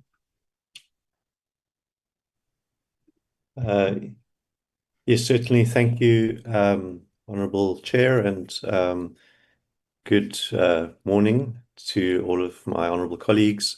And thank you very much to the executive of Mangaung for the very informative presentation. I have questions in the area of financial management, employee costs, and supply chain. And some of them require some follow-up, and I'm not necessarily expecting you'll be able to provide every bit of information right here and right now. I'll try not to repeat too much. I think my colleague, Honorable Waitlin, covered some very important issues. But I would like to just also mention and make reference to the Auditor General report on Mangaung at the briefing on the 6th of May at the Public Accounts Committee at SCOPA, where I'll just quote a paragraph or a few sentences. The AG reported significant issues in the Mangaung Metro, such as poor financial management, weak internal controls, and governance failures. Despite ongoing interventions and a recovery plan, the municipality faced persistent problems, including 278 million in irregular expenditure, 123 million in wasteful expenditure, and poor financial planning. The AG highlighted major concerns in procurement processes with unsupported performance reports and material irregularities. Infrastructure projects like the Tabanchu wastewater treatment works had faced severe delays with poor project management leading to environmental damage. The municipality failed to implement necessary internal controls and struggled with compliance, particularly in areas like procurement, revenue management, and expenditure management. From the perspective of this committee, with the Division of Revenue Bill allocating millions to this municipality, it's very concerning to read reports like this based on the work of the Auditor General. And I think we have to think long and hard about allocating money to municipalities like this, which are not achieving clean audit outcomes. Now, obviously, there is a financial recovery plan in place, and I would like to ask that full financial recovery plan is tabled to this committee. I'd like to see exactly what those actions are that have been completed, those which are in progress, and those which have not yet started. So that's a follow-up action. I think if we could please receive a report on that. And I'd like to know why the progress on the financial recovery plan was minimal in the last quarter.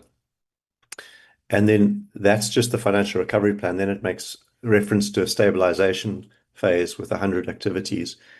Please could the team also table the 100 activities in the stabilization phase so that we can see what is involved in that stabilization phase.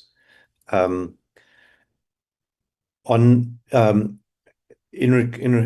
of the overspending on budgets, I'd like to know what consequence management has occurred in respect of those directorates which overspend their budgets. I think the reason why I ask that is it's clear in situations like this where there are year after year after year of qualified audits and underperformance on service delivery, that there needs to be a shake-up in terms of who is employed, because there are clearly people in senior positions who are not delivering. They might be nice people, but they don't have the capacity, the ability, or the willingness, or the character to actually deliver what's required of the job and what they're being paid to do. And so I would expect to see stern consequence management, and in respect of non-delivery, and also in respect of financial mismanagement. So my question is, what consequence management has occurred in respect of the directorates which overspend their budgets? Again, I'd like a verbal reply, but I'd also like a detailed written report to this committee. These are the directorates which overspent. These are the directors, and this is what the consequences are that they have faced or will face. On employee costs, one of the areas where I think the whole civil service is struggling, and we've made this point in different contexts, is the fact that the wage increases that have been agreed to over many years have been above inflation, and the result has been increasing pressure on all budgets, and also reduced numbers of civil servants, and as a result, poorer service delivery. And we saw a report just, I think, in the last week, it might have been, about how the number of employees and the cost of the payroll in Johannesburg had increased enormously. I would like comparative data for Mangaung. Has there been an increase in employee costs over the last 10 years? Has there been an increase of employee numbers?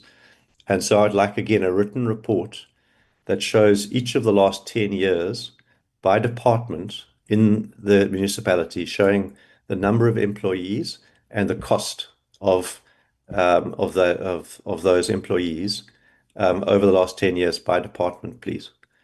I'd also like to know, has the municipality conducted an audit to identify if there are any ghost workers or any employees who are receiving more than one payment? So duplications. And then in the area of supply chain, there was reference that was made to an issue where SAPS had become involved. I'd like to know, and I think there might have been two issues actually on that slide, if I understand it correctly. I'd like to know what the amounts were of those alleged irregularities. I'd like to know if the affected employees are still employed. I'd like to know what internal investigations have taken place if they are still employed. And I'd like to know if and what disciplinary steps have been taken in respect of those employees. And then the final thing is on slide 27, it says that there was a plan approved in 2021 to deal with unauthorized, irregular, fruitless and wasteful expenditure. Then the first meeting was held in November 2024. So my question is, why did it take 3 years to have a meeting if the plan was approved in 2021? And then it says the next meeting will focus on addressing these outstanding matters. So again, we're now in June. Why will that only be addressed at the next meeting? Why have there not been other meetings? I would have thought, given the urgency of dealing with fruitless and wasteful expenditure, unauthorized expenditure, irregular expenditure, that this committee would be meeting at least once a quarter. And we're now over 6 months later. So two questions there: why it took 3 years to launch the meeting, and then why there hasn't been a follow-up meeting after the initial meeting in November 2024. Thanks very much.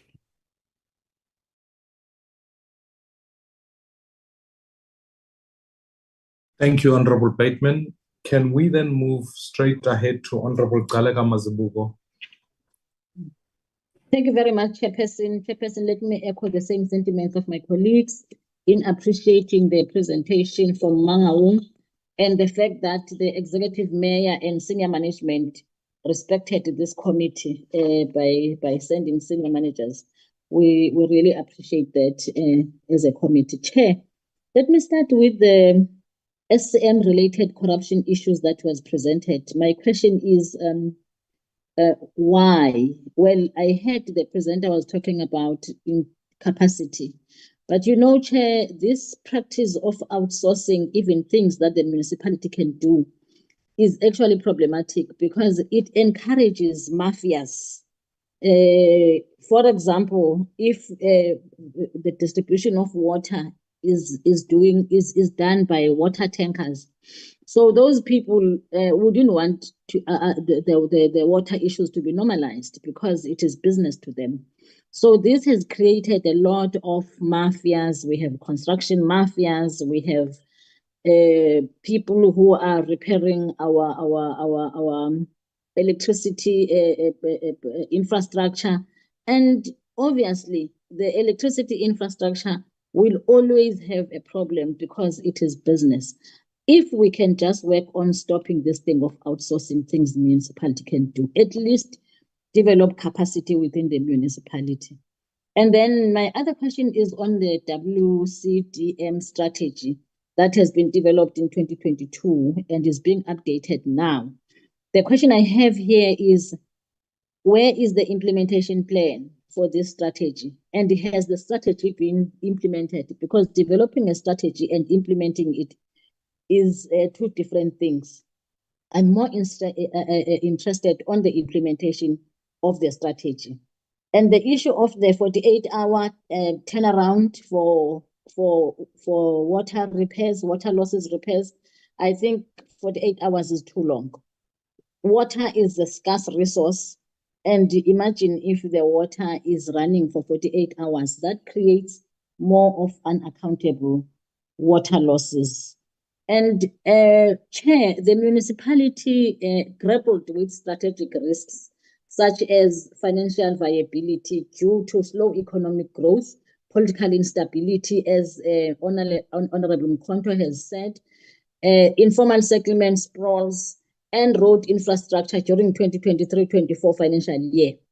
Can the municipality then, Chair, through interventions introduced during the current financial year to address these strategic risks? And maybe my last question is, the municipality 60,680 indigent households for the 2023-24 financial year. Can the municipality then explain the reasons why its indigent register had a lower number of households for the 23-24 financial year, particularly considering that the municipality has a large number of vulnerable households? A lot of people have lost jobs. What has the municipality done thus far to improve the compliance of the poor households with the requirements so that they can benefit from free services? So those are my questions thus far, Chair. Thank you very much. Thank you, Honorable Kalaga Mazibuko. Lastly, Honorable Siate.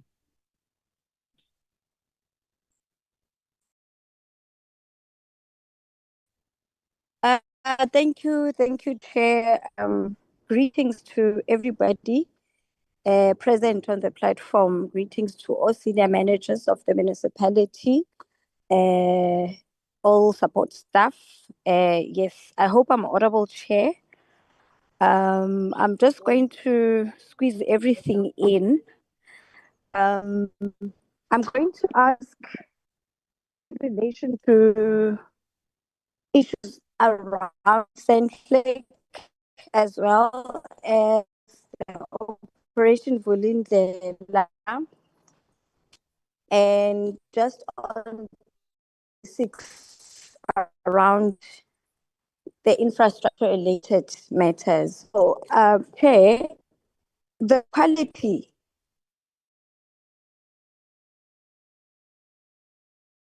infrastructure. This clearly it's lack of the expenditure on maintenance by the municipality. At the same time, the cost of the basket of basic service providers by the municipality has increased as an average rate that exceeds inflation over the past 5 years. Can this municipality then explain how customers get value for money for the service they are for, considering the delay?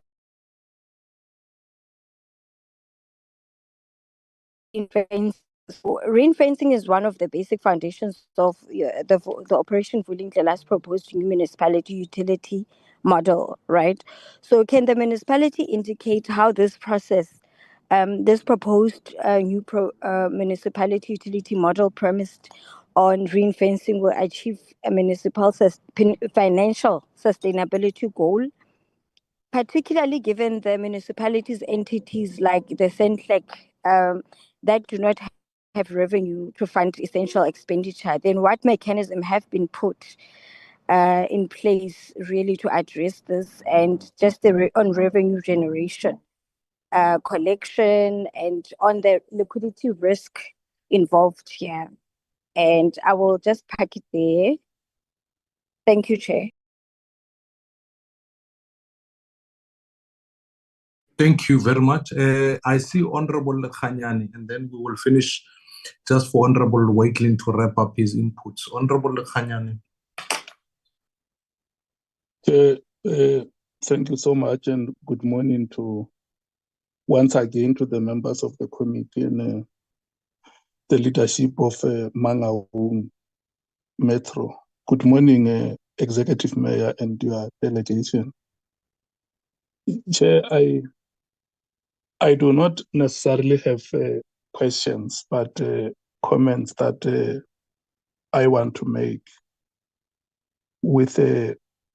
Of course, I must start by acknowledging the presentation that the Metro has made before the committee, and most of the issues would have been covered by honorable members, especially with regard to efficiency of systems in the municipality.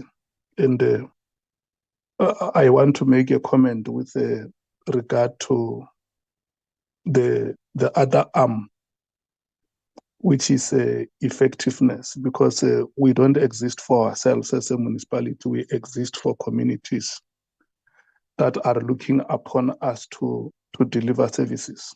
And the reality is that the road infrastructure in Mangaung Metro has deteriorated. And maybe other basic services, which, for instance, the extent to which we are coming or going as a municipality would be represented by the reports that we present here to say, since there has been an intervention and a new executive mayor was installed, this is how far we have gone as a municipality with regard to the deteriorating road infrastructure. We have maybe, say, 50 kilometers of roads in our townships and in our city, which have collapsed. This is what we are doing so far. This is the amount of work that has been done. This is the amount of work outstanding, and bring in aspects of agility, aspects of resilience, and sustainability of your systems. You know, Chair, you know very well that I get worried when we receive a presentation today, and then 12 months later or 2 years later, we receive the same presentation, and at the time we receive that presentation, there are excuses why certain things have not happened. It's not a desirable thing. The delegation from Mangaung, like Honorable Bateman has said, that some of the questions, they may not be able to respond to them here and now. And maybe at some stage, we may have to go there and do a physical oversight visit, like the Tabanchu water plant. Why would it have taken such a very long time? In their presentation, the municipality should say, this project started 4 or 3 years ago. The envisaged, in terms of the envisaged completion schedule, it was supposed to have been handed over in this year. It has not happened. And not Tabanchu alone, there may be many others. With regard to the debt that is owed to ESCOM or water boards, they should be able to say, in terms of our recovery plan, we have aimed to have halved or reduced the debt to this amount by this time. We succeeded or we have not succeeded. I mean, look, the municipality says we have applied to the National Treasury so that they can accredit us to have a metropolis. But without saying how we're going to make that sustainable, what is the agility of our systems and all those things. And the last point that I may want to go to, Chair, is what Honorable Siete makes about Operation Vulindle, that there are reforms that have been introduced, phase one of the reforms, where the municipality in their presentation should be able to say, this is how the reforms are impacting on us, or this is the opportunities that we see as a municipality. And this is the kind of support that we will need from yourselves as the Committee on Appropriations. Because, look, I listened to the presentation. With regard to service delivery, I'm worried. I don't hear anything with regard to initiatives at local economic development, Chairperson, and which I think, amongst many other factors, and I'm not saying that good governance and proper administration of the municipality is not of paramount importance. We need a very efficient system to be able to deliver services.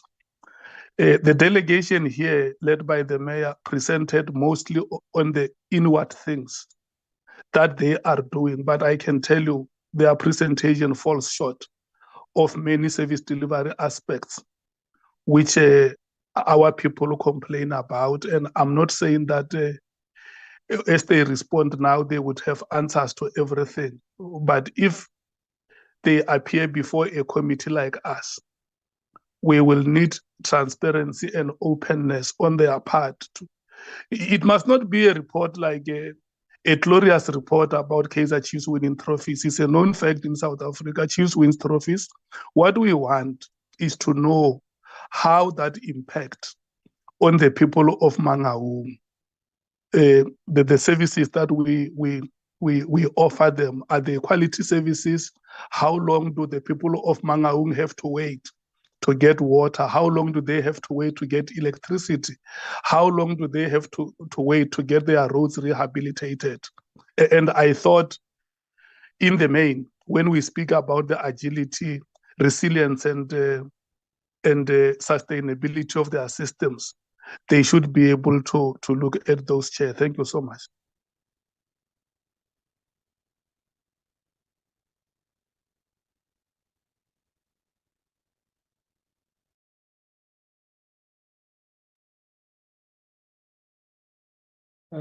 Chair, I don't know if you can hear me, or you're not audible. Are you off? Chair, your mic is off. Oh, I apologize. We can hear you. You were mute you got cut off in the beginning. So I will finish with you, if you don't mind. Let me recognize Honorable Skete, and then we'll finish with you. Is that okay? It's fine, Chair. I'm not sure where I stopped last, but I'll get it. Yes, you were wrapping up, if I recall correctly. Honorable Skete, over to you. No, thank you, Chair, and members of the committee. Let me also acknowledge the presentation done by the mayor and the city manager of Mangaung. Chair, most questions were asked by the members. I only have one question which I want to ask. Chair, the municipality plans to accelerate infrastructure projects in the inner city. But at the same time, Chair, it is generally acknowledged that there is a shortage of specialist skills within the municipality in areas such as engineering and infrastructure planning and management. Now, Chair, can the municipality explain to us if it has the necessary skills and capacity to effectively manage the delivery of earmarked infrastructure projects in the Mangaung area? That is my question, which I also want to ask. Thank you. Thank you, Honorable Skete. And then Honorable Wakelin, over to you.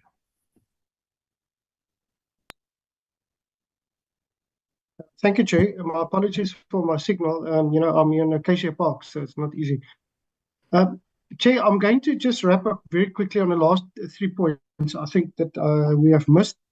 I've spoke about the Municipality waste treatment water plant, which they projected 60% completion, whereas only 21% have been paid because of squabbles between the project managers and the contractor of not being on par with the payment schedules. So if I can get clarity on that, and we should rather say as it is and what the issues are, as opposed to commit to 60% completion, which is not true. I raise a matter of the spatial rejuvenation program, whereas there's a large amount of student accommodation, obviously, that's required in the area there, and that the whole system or the whole process around application for spatial rejuvenation is in total disarray. That's my position, and if they could possibly just comment on that, to the point that that matter has actually been escalated to the legislator to deal with. Then the matter of Centlec, just a deep-rooted collusion between the Centlec and the Free State Division of the AG. There was a media report on that. Particularly the Executive Mayor's position on that, because if that is true, that is a serious allegations that needs to be investigated. And can we have a comfort to say that Centlec's submission financial year reports are correct and as is, and that there's nothing to be worried about? And if so, if there is some evidence to support that. Then the last thing, two last things, Chair. The first one is about the revenue collection at 74%. The municipality will not be able to achieve the required financial year in results on a 74% collection rate. Let us just be clear on that. The municipalities, and on my previous colleague's submission, the collection is important, revenue collection, and what the debt, how we're going to deal with that. And I have referred about the water boards. I particularly want to focus on the matter of the informal settlements, where I know that there was an 88% development, which is great. We are happy for that. And I want to know if a formal indigenous program is in place, one, and two, and then the remainder of payments are actually done. And how is it done? Through prepaid systems? And if the prepaid systems are actually working, and how much effectiveness do we have in the prepaid systems? Then lastly, to the Executive Mayor, the matter of unfunded mandates between the province and yourself. How much work are you doing on behalf of the province that you are not getting paid for? And what are you going to do about that? Thank you, Chair. I think I'll stop there. Thank you, Honorable Waitlin, and thank you to honorable members. Executive Mayor, let me, like our colleagues here in Parliament, appreciate your input, certainly, but also the commitment to bring the team of Mangaung on board. And to obviously the city manager, I want to welcome and appreciate the presentation as it is. And ultimately, the proof is always in the economic pudding. How much investment flows into Mangaung, how much service delivery occurs, and ultimately whether the quality of life from a developmental perspective is occurring in Mangaung. I, like Honorable Lekhanyan and Honorable Waitlin, lament the demise of the city. And so when I saw even your discussion relative to the issues of the inner city rejuvenation, these are crucial matters, because ultimately, as cities in Johannesburg, as cities all over the country, it is common cause now that we are losing the inner city, which means not only do you lose that infrastructure, but you lose housing opportunities, you also lose the economic hub of the city. My questions are a little bit more strategic. My colleagues have asked more detailed questions in the sense of what are the specifics of the issues. But firstly, your equitable share, you raised the question of the fact that you have now had an addition of a number of communities that have joined, coupled with urban sprawl.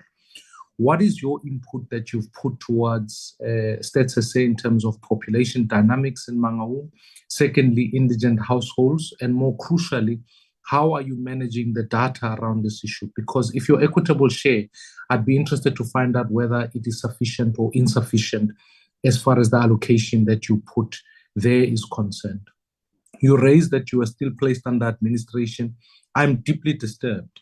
when you say, and I need to get clarity on this issue because I'm a little bit confused, when you say to me that there are no officials that are implementing the intervention as is put on the table, that to me speaks about putting a municipality under administration and then providing no additional support, etc., etc. That would be something deeply disturbing for me if we look at where the issue is going. And then ultimately, the review of the white paper on local government. Yes, I take your comments that say that Mangaung has been allocated the least amount as far as the proportion is going, given the equitable share conversation we're having earlier. But what inputs is the municipality making onto the white paper on local government? And where those matters sit from a sustainability point of view, because those inputs are going to be paramount in the review of that. And so I'd be interested to find out whether you are. My colleagues have raised a number of issues on the Auditor General, so I'm not going to repeat those. Suffice to say, I am not sufficiently convinced on your interventions of fighting corruption. I think that you are going to discover more and more that as the respective projects are being rolled out, whether it's through tendering, whatever the case might be, corruption is going to continue,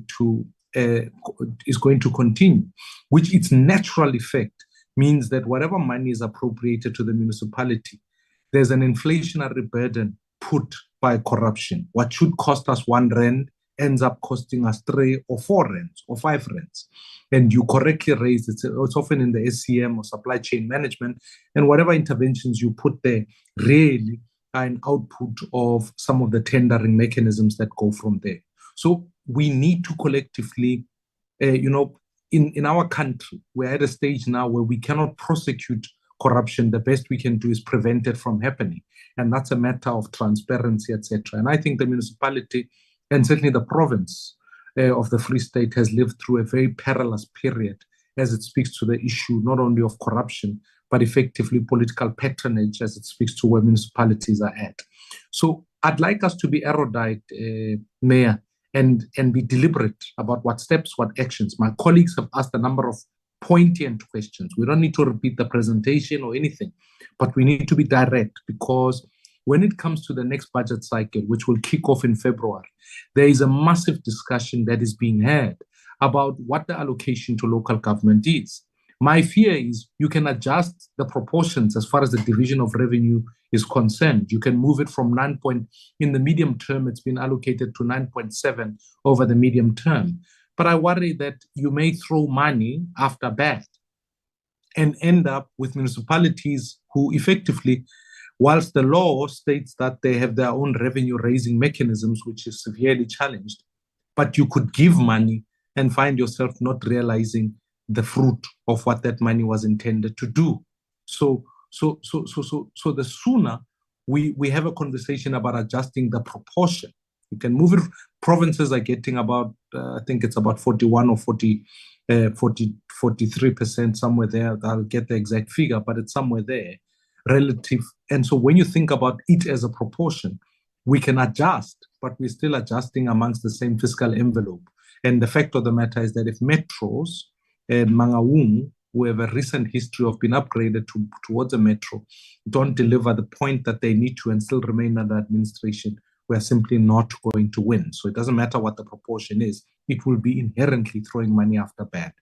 So let me allow Mayor, if you can respond, and then maybe let your team then take the technical questions, and then we'll go from there, noting the time pressure we are under. So I'm very cautious not to spend an inordinate amount of, we've got to make sure that we keep going. We started at 9:30. So let's respond as urgently and as quickly as possible. And then note the fact that you will also have an opportunity to make written submissions back to the committee. And we are wanting to work on finalization of our recommendation even to Treasury in the next week. So if I can ask that I'll agree on a 7-day time frame, that you could give us a report by next week, Wednesday, on some of the more technical issues you cannot respond to. Thank you very much. Thank you very much, Chairperson. Am I audible? Chairperson, can you hear me? You're audible and visible. Thank you, Chairperson. Chairperson, let me start with the issue that deals with intervention so that it must be understood. And I think this is the issue that a number of portfolio committees really tend to not understand. And on the basis that they don't understand, they sometimes make statements that are not really helping us. The intervention came in 2019. Led by the Department of COCTA, and of course the presidential intervention team also came in in the form of reps.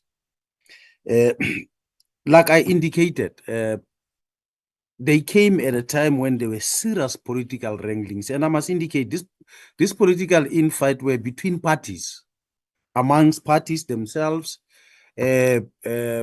fishing over making party members from different parties to undermine their party mandate and voting to create their own municipality, court cases. And when we came in, we were brought in to come and intervene on the strength of parties changing, those that could not take mandate from their political parties. And that's when the stability started. And this started late 2023. I actually became a mayor in July, August, October.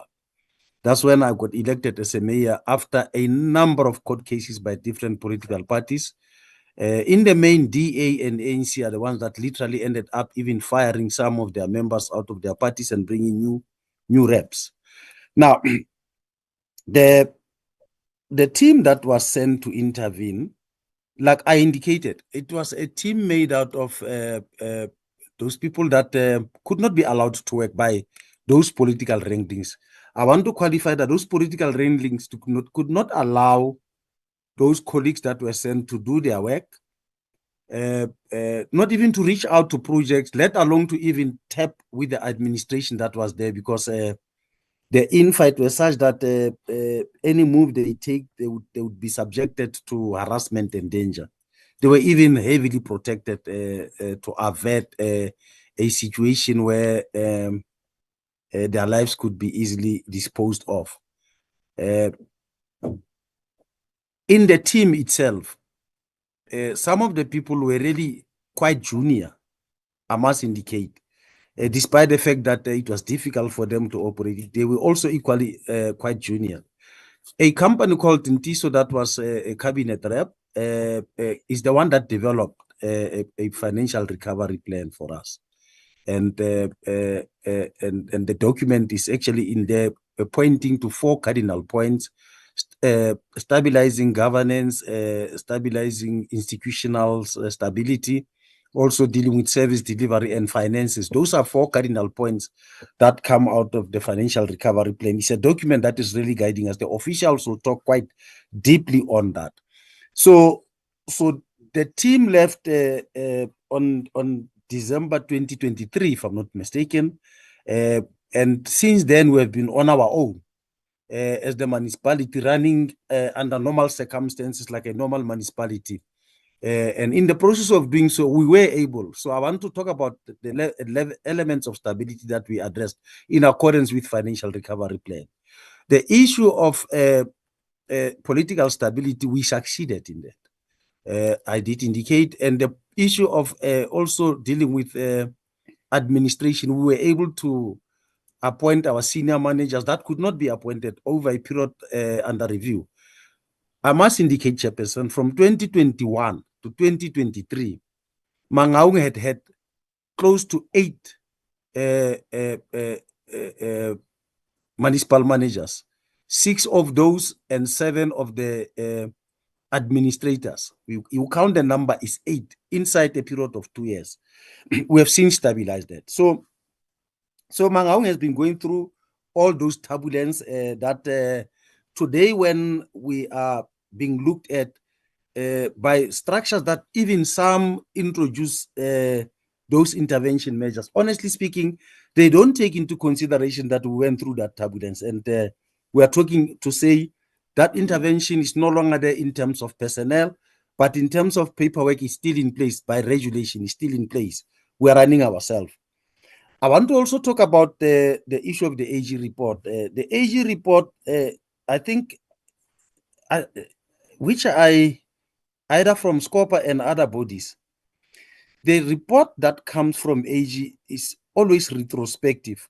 It speaks to past years.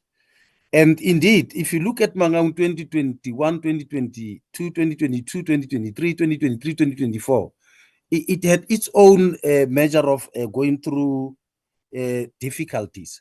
And what we are addressing today does not overlook some of the things that are the happenings of those years. And well, the official will speak into how that impacts also on the pattern of expenditure, because a lot is behind and we are current and we are judged on the strength of what are we doing currently or what we did in the past year. So they will speak into that. Safe to say, the report is retrospective. Our interaction with the Auditor General is on point. And when the city manager was making reference to one findings, he should have indicated that from many findings. In the last financial year, it was 5 findings. This year is 1 on the strength of overtime. Overtime, because of limited staff, they will talk into that because the question came to say, what is the strength of our staffing and what are we doing with it? And then they will address themselves into that in terms of our macro structure and our processes towards making sure that we stabilize this issue of overtime and come to terms with what AG questioned. On the issue of Centleg, I think my honorable member read about what the political party Action SA raised on the media, but I think he did not read what the AG responded, because that allegation was more undermining the Chapter 9 institution, the Auditor General, and they came to clarify that, if I may summarize it, they demonstrated how they operate and how disciplined their processes is, and what the level of accreditation and how they should be interpreted in dealing with papers. And Centleg did not only get an outcome this year, it has been getting those outcome through and through. Their systems are sound, and AG has actually responded to that. I think I would simply refer our honorable member to really look at what the AG said. That takes also into consideration what SCOPA is. The statements made by SCOPA, we are awaiting to be invited by SCOPA and present ourselves so that I don't understand. So that we be understood in the my apology for that, so that we be understood on the context of where Mangaung comes from and where Mangaung is, and because I believe SCOPA was talking to as if what AG was putting before them is current. As if AG is current, and I did indicate that that's an issue that has to do with what happened and what we should address with respect to what the AG's findings should be. Now I want to come to the issue around the infrastructure need, and I like what the committee says, that we need to be open, and I hope this will actually help the committee to help us to realize some of the things that we are going to raise. The issue of water, the turnaround time is 24 hours. It is 48 in the event we have other difficulties to address. And I did indicate that our water losses is no longer, the non-revenue water on the strength of, even though we have got ailing and old and dilapidated pipes, those we do attend to. Ours is to now begin to regularize the amount of the informal settlement. I think we've got 57 informal settlements that we are attending to. That water as life, some of them get that lot, and that water is not paid for. We need to really work hard on that. But the official will speak intensively on that. Mainly what I wanted to respond was that we really have attended to the issue of delay. But the need for water as a city that is in the center, the city manager make mention the number of dams we have. Those dams are no longer capable to attend to the growing city of people that were chased from farms, coming from far flanks, looking for greener pastures, and in and around the city. So the amount of water that we have would need to be enhance. And since 2013, there has been a need to bring a pipeline from Harib Dam.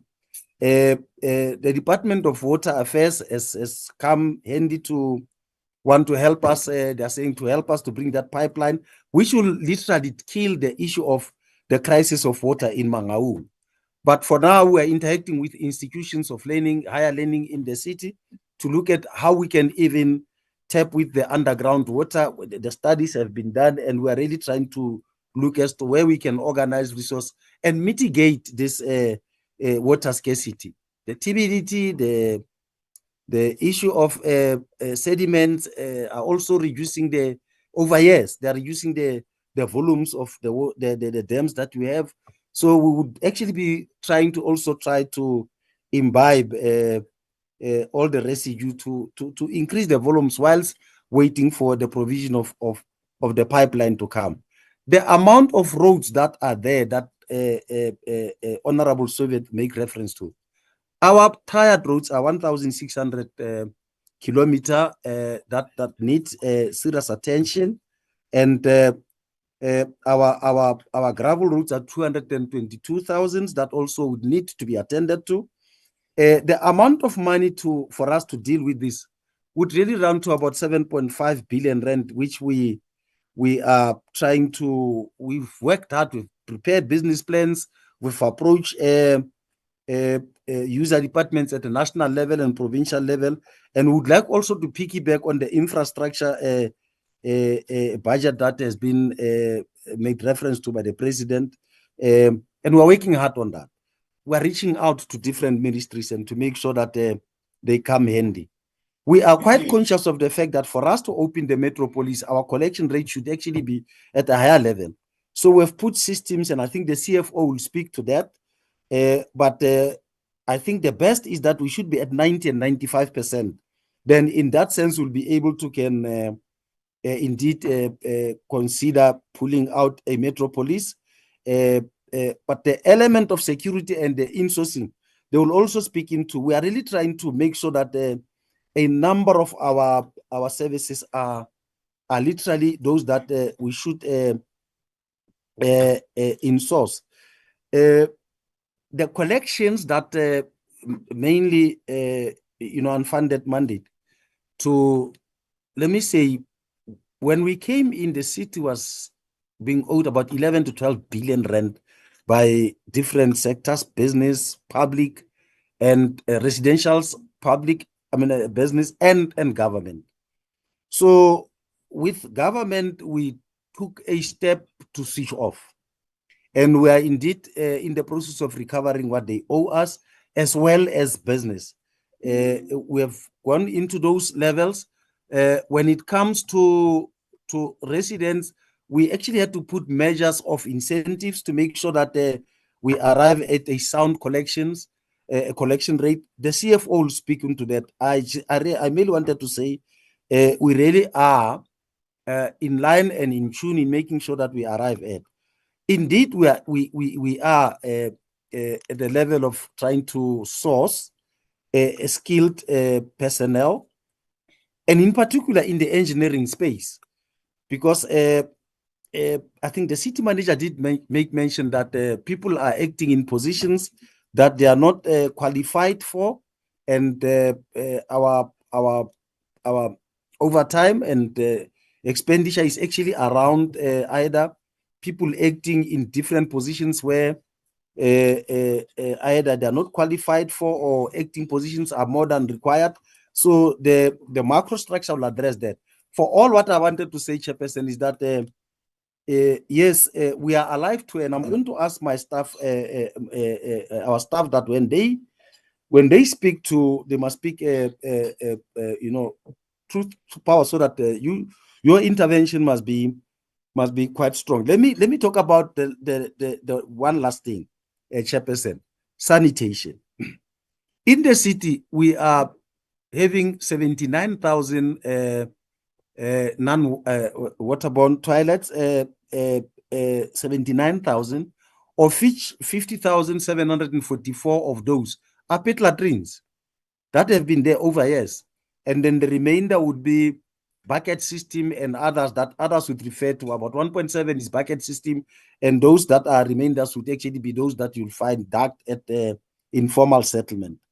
We are using our trucks and also using private sector to ensure that we empty these pit latrines. It's a difficult task. It's a challenging task. It deals with lives of communities. It deals with the dignity of the communities. For us to address this, Chairperson, we made also business plan around trying to check the amount of money, and we came to 3.1 billion rand. That would help us to address the 79,000 kind of non-waterborne toilets. That will also be commensurated by the provision of water that will be coming from Harib. So waterborne toilets would certainly and necessarily need an amount of enormous water that should actually address this. So these are some basic things that we need: water, roads, sanitation, and we are also on a large scale trying to also address the question of human settlement issues. But I would therefore then ask my officials to deal technically with most of the technical questions that were put before me. I think let me start with you, the CFO. I'm putting the gadget before the CFO to answer. There we are. Thank you so much, I Executive appreciate it, Mayor, and let us keep moving. I'm just conscious of time, and I don't want to suppress the quality of answers, but we really need to be straight and direct. Thank you. Thank you, CFO. Over to you.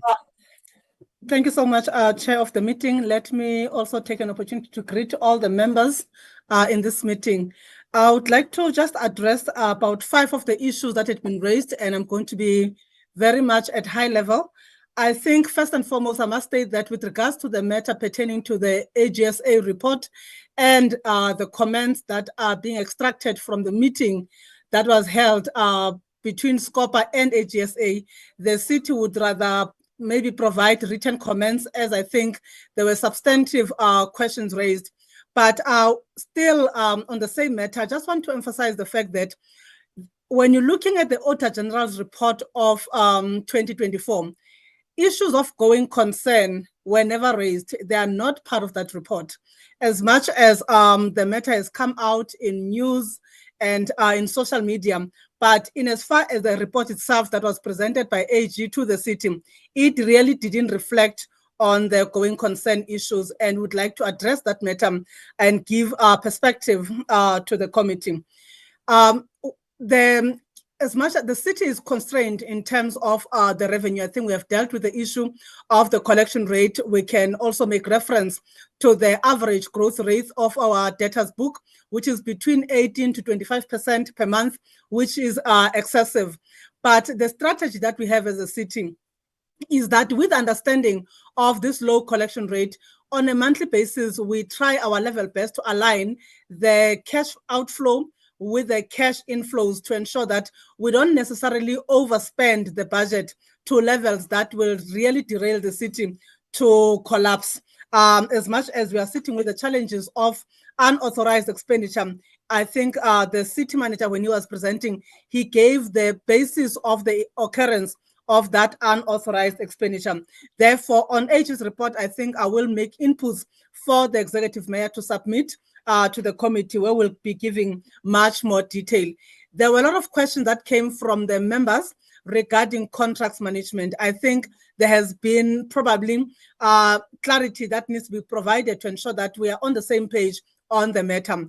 The slides that we provided on contracts management is dealing with the function within the legal services department of the city in as far as the development of contracts or the service level agreements after tenders had been awarded. It is not necessarily talking to the outsourcing of functions of the city to an extent that we are dependent on consultants rather than building our own capacity.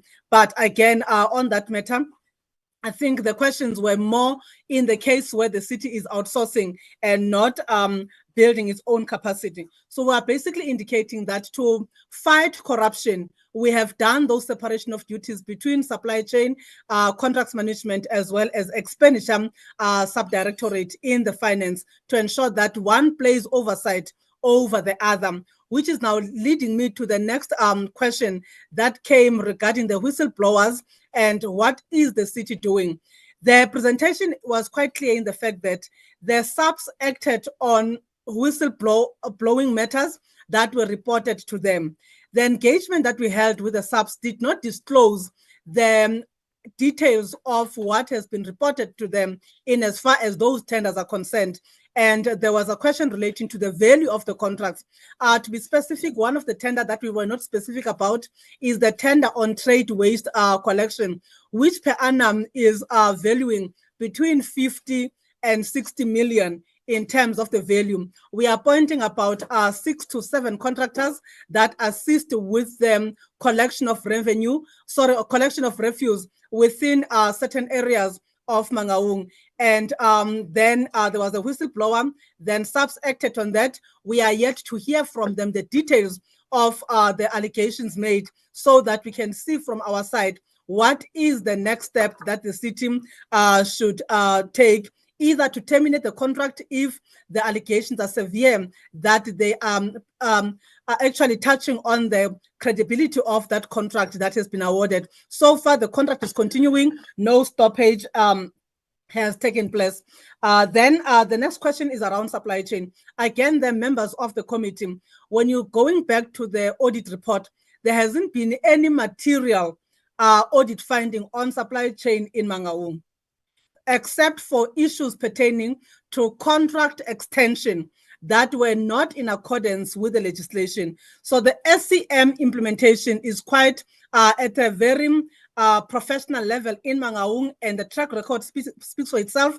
We have since developed a contracts procedure manual to assist the team in the city on the procedure that they need to follow when they are dealing with extension of time or extension of period or even variations of contracts, because that's where last year when AG audited found that the timelines that needed to be adhered to in terms of the EXA guidelines were missed, and it led to those extensions to be seen as irregular in terms of the regulations that they referred to in their audit findings. I think I will end it there from my side. I think that Duma from Corporate Services is going to be dealing with the issues of the qualification paragraph in the audit report of 2024 that was relating to the overtime. Safe to say, as I will be handing over to him, is that the AG doesn't really have a problem with the number of hours that our staff is working in the form of overtime, due to the fact that they understand, looking at the staff establishment of the city, we are sitting at about 40-50% vacancy rate of the existing organogram, which indicates that there will be areas where overtime will be worked. The biggest challenge that we are sitting with is the internal controls in the approval of that overtime, where the officials that are working overtime are failing in disclosing in their documents the reasons that led to the overtime, as they assume that AG would understand. If, for an example, I can pick up an area of solid waste that for your day-to-day operations, you would need about 34 compactors to do the collection based on the schedule of collection. And if in a day you've got 16 of those compactors operational, then it would mean that the staff that is on duty will have to wait for the bids to be completed by the trucks available. And those teams that do not have access to trucks due to either they have broken down or are facing certain challenges, that they will have to hand over their trucks to the team for them to proceed with the bids of their collections. On the points that I didn't expand on, Chair, you will expect a full report that will be coming from Mangaung, especially around issues of collection. I think I need to expand them, as well as on the Auditor General's report, as well as the SCOPA reference that was made. If we still have time, I will also just touch on the issues of performance, the 48% achieved indicators versus the 111% spending on the budget. But I will leave that for later. Thank you so much. Over to you, Majoro. I think CM, check if let's check, Chairperson, if the CM can't deal on the Deduma, our corporate man. Please, the CM must. There were some details that were missing from the CM, so if maybe the CM can proceed from there. No, morning, Honorable Chairperson and the rest of other members. My name is Muketi Duma. I'm responsible for corporate services. I just want to reflect on a few things that affect the department I'm actually heading. One of those had actually been alluded to. It's the overtime, which has resulted in us picking up an adverse audit findings or a qualification in that regard. The issue as CFO has actually indicated. One was the control mechanism over the implementation of overtime. Let me indicate that the overtime at this metro used to be running 120 hours, per month. That was actually reduced from 120 hours to 80, 60, and now we're standing at 40. Coupled with that, we've realized that it will be best to implement a shift system that will mitigate more on the high overtime pay.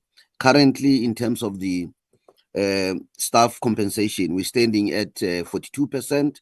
That is owing to people acting in higher or senior positions when they were originally appointed in lower position. For instance, to cite an example, you would have a situation where a person moves from level 8 and maybe act in level 5.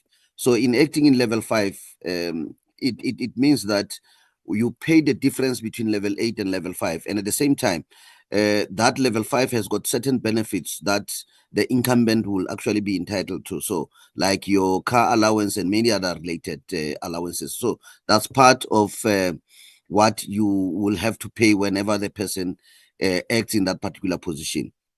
Added to that, we have realized that our vacancy rate was actually high. And one of the things that we first started to deal with was to review our organizational structure. For instance, one of those things that has also increased our compensation, it's unfunded mandates like payment of libraries. You would recall, Chair, that the issue or the responsibility of public libraries has since become the provincial government responsibilities. But at this metro, we still are responsible for the libraries, where we need to also provide security for those various libraries that we have within the metro, including the staff that works or that work in those libraries. So those are some of the unfunded mandate that has actually resulted in the high salary bill. The review of the organizational structure has considered, and this is also what other sector department has reported on, and that is one of the reasons why we were actually put under the financial recovery plan. Issues such as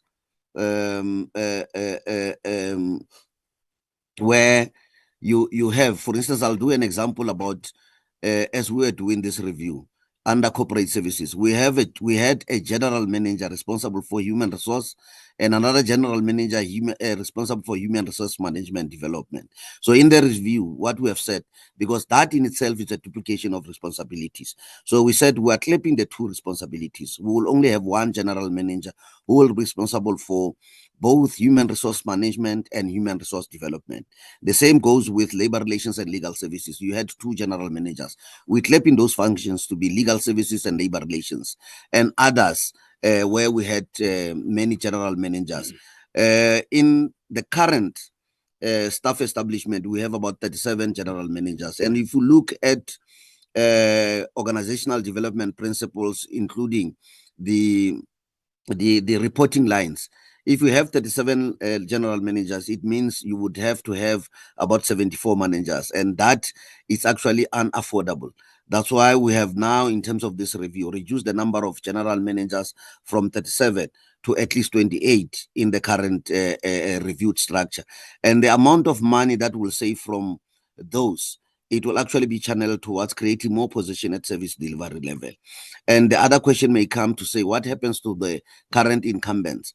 Of the 37 positions that we have, only 22 general managers were permanent, and others are acting in those positions. Where we have redundant general managers, we will actually classify them as the PTIs. The PTIs is personal to the incumbent, so that at least when these people exit the system, when we advertise the post, we're no longer going to advertise them at general manager position, but we're going to advertise them at the relevant positions that have actually gone through the job evaluation process. So that's where we are, and these are some of the measures we're implementing to try and mitigate on the high salary bill. Thank you. Thanks, Chair. Let me maybe talk to other issues as reflected by honorable members. One of the issues I think relates to performance, where there is a mention that our performance shows 45% vis-a-vis 111% expenditure. It's actually an issue that we're discussing with the CFO and the HOD for technical services yesterday. The big issue there is the classification of expenditure. I'll make an example.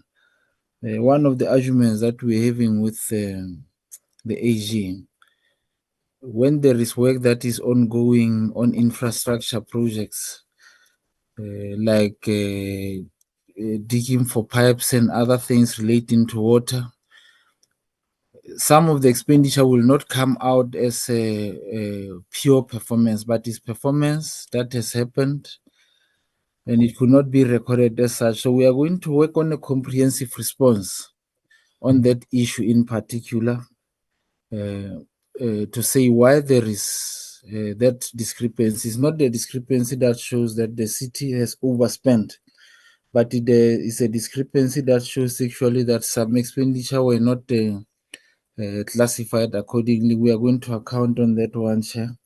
It's something that I said we will not just let go. There was a question in relation to the vacancies in critical technical services. We have picked that, for instance, at our human settlements and planning, as well as our technical services. We had about 70% vacancy rate. What we did not touch on is that we had a top-heavy type of structure where the critical positions in these departments actually affected even our capacity to implement projects. So we are filling those vacancies. We have started the process of identifying what are critical positions for us. We have started processes of hiring engineers, project managers at a low level to compensate for the filling of positions at higher level.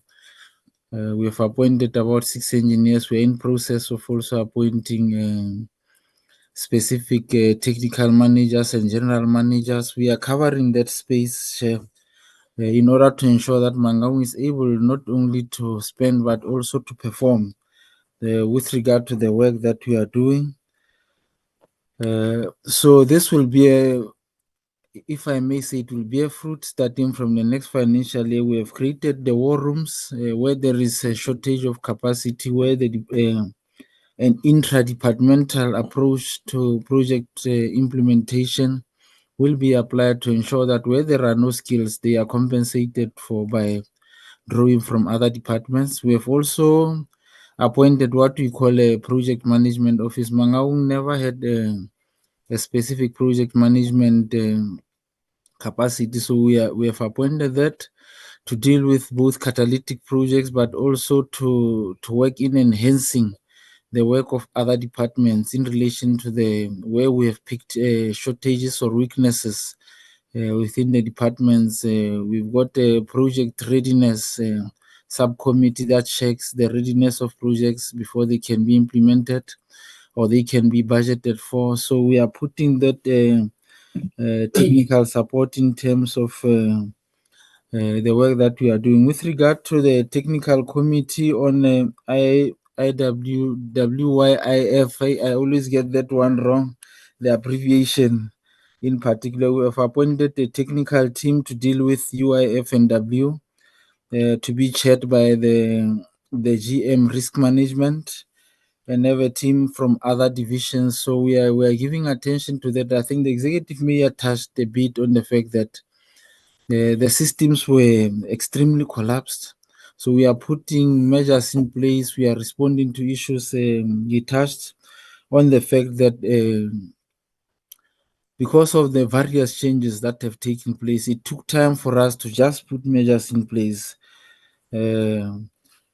The consequence management, Chair, I want to just emphasize that one of the key pillars before you can unleash consequence management is to ensure that certain things are in place, certain appointments have been put in place. You cannot punish someone that has 70% vacancy rate without giving proper support to that someone or to that department. So we are addressing those issues before we can dish out consequences. We must first ensure that the departments have sufficient capacity to implement what they are supposed to be implementing. So we are putting that in place. We are buying even tools of trade or vehicles, utilizing the part of grants, part of it, the full maintenance lease is to be implemented in the city. So we are getting ready for that. We've appointed the DC board also to deal with issues in relation to financial misconduct. That's for the first time in Mangaung that has happened. So we are dealing with that. Yes, of course, our finances remain fragile.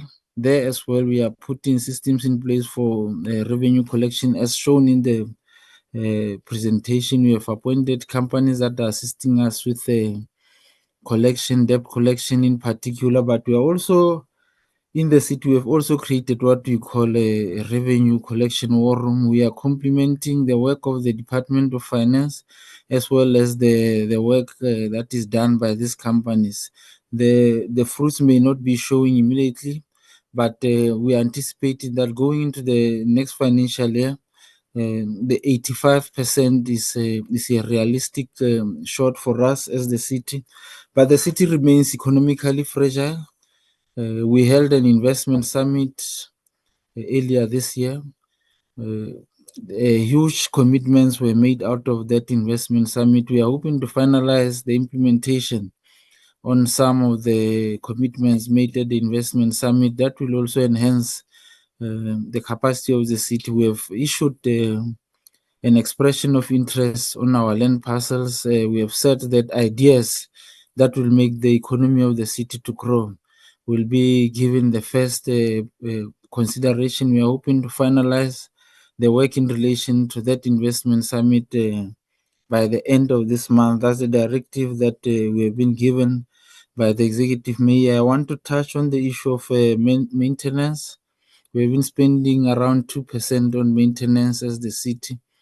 We know that the norm is around 8%, but there are seriously competing priorities for the city. And of course, there is a clear understanding that if you don't maintain, then in the future, you may need to spend more on maintenance. So that's something that we are giving consideration as the city. Incrementally, so we'll start to relook our budget and focus on issues of maintenance. I think there was a question raised in relation to student accommodation. There is a lot of anomalies in relation to student accommodation in Mangaung because of lack of enforcement as well. Why we want Metro Police? We are not looking at Metro Police as just it's not a luxury for us. There is a whole lot of enforcement that needs to take place in Mangaung, including the enforcement of bylaws. But we are also seeing the implementation of Metro Police as a very critical aspect for revenue collection for us as the city.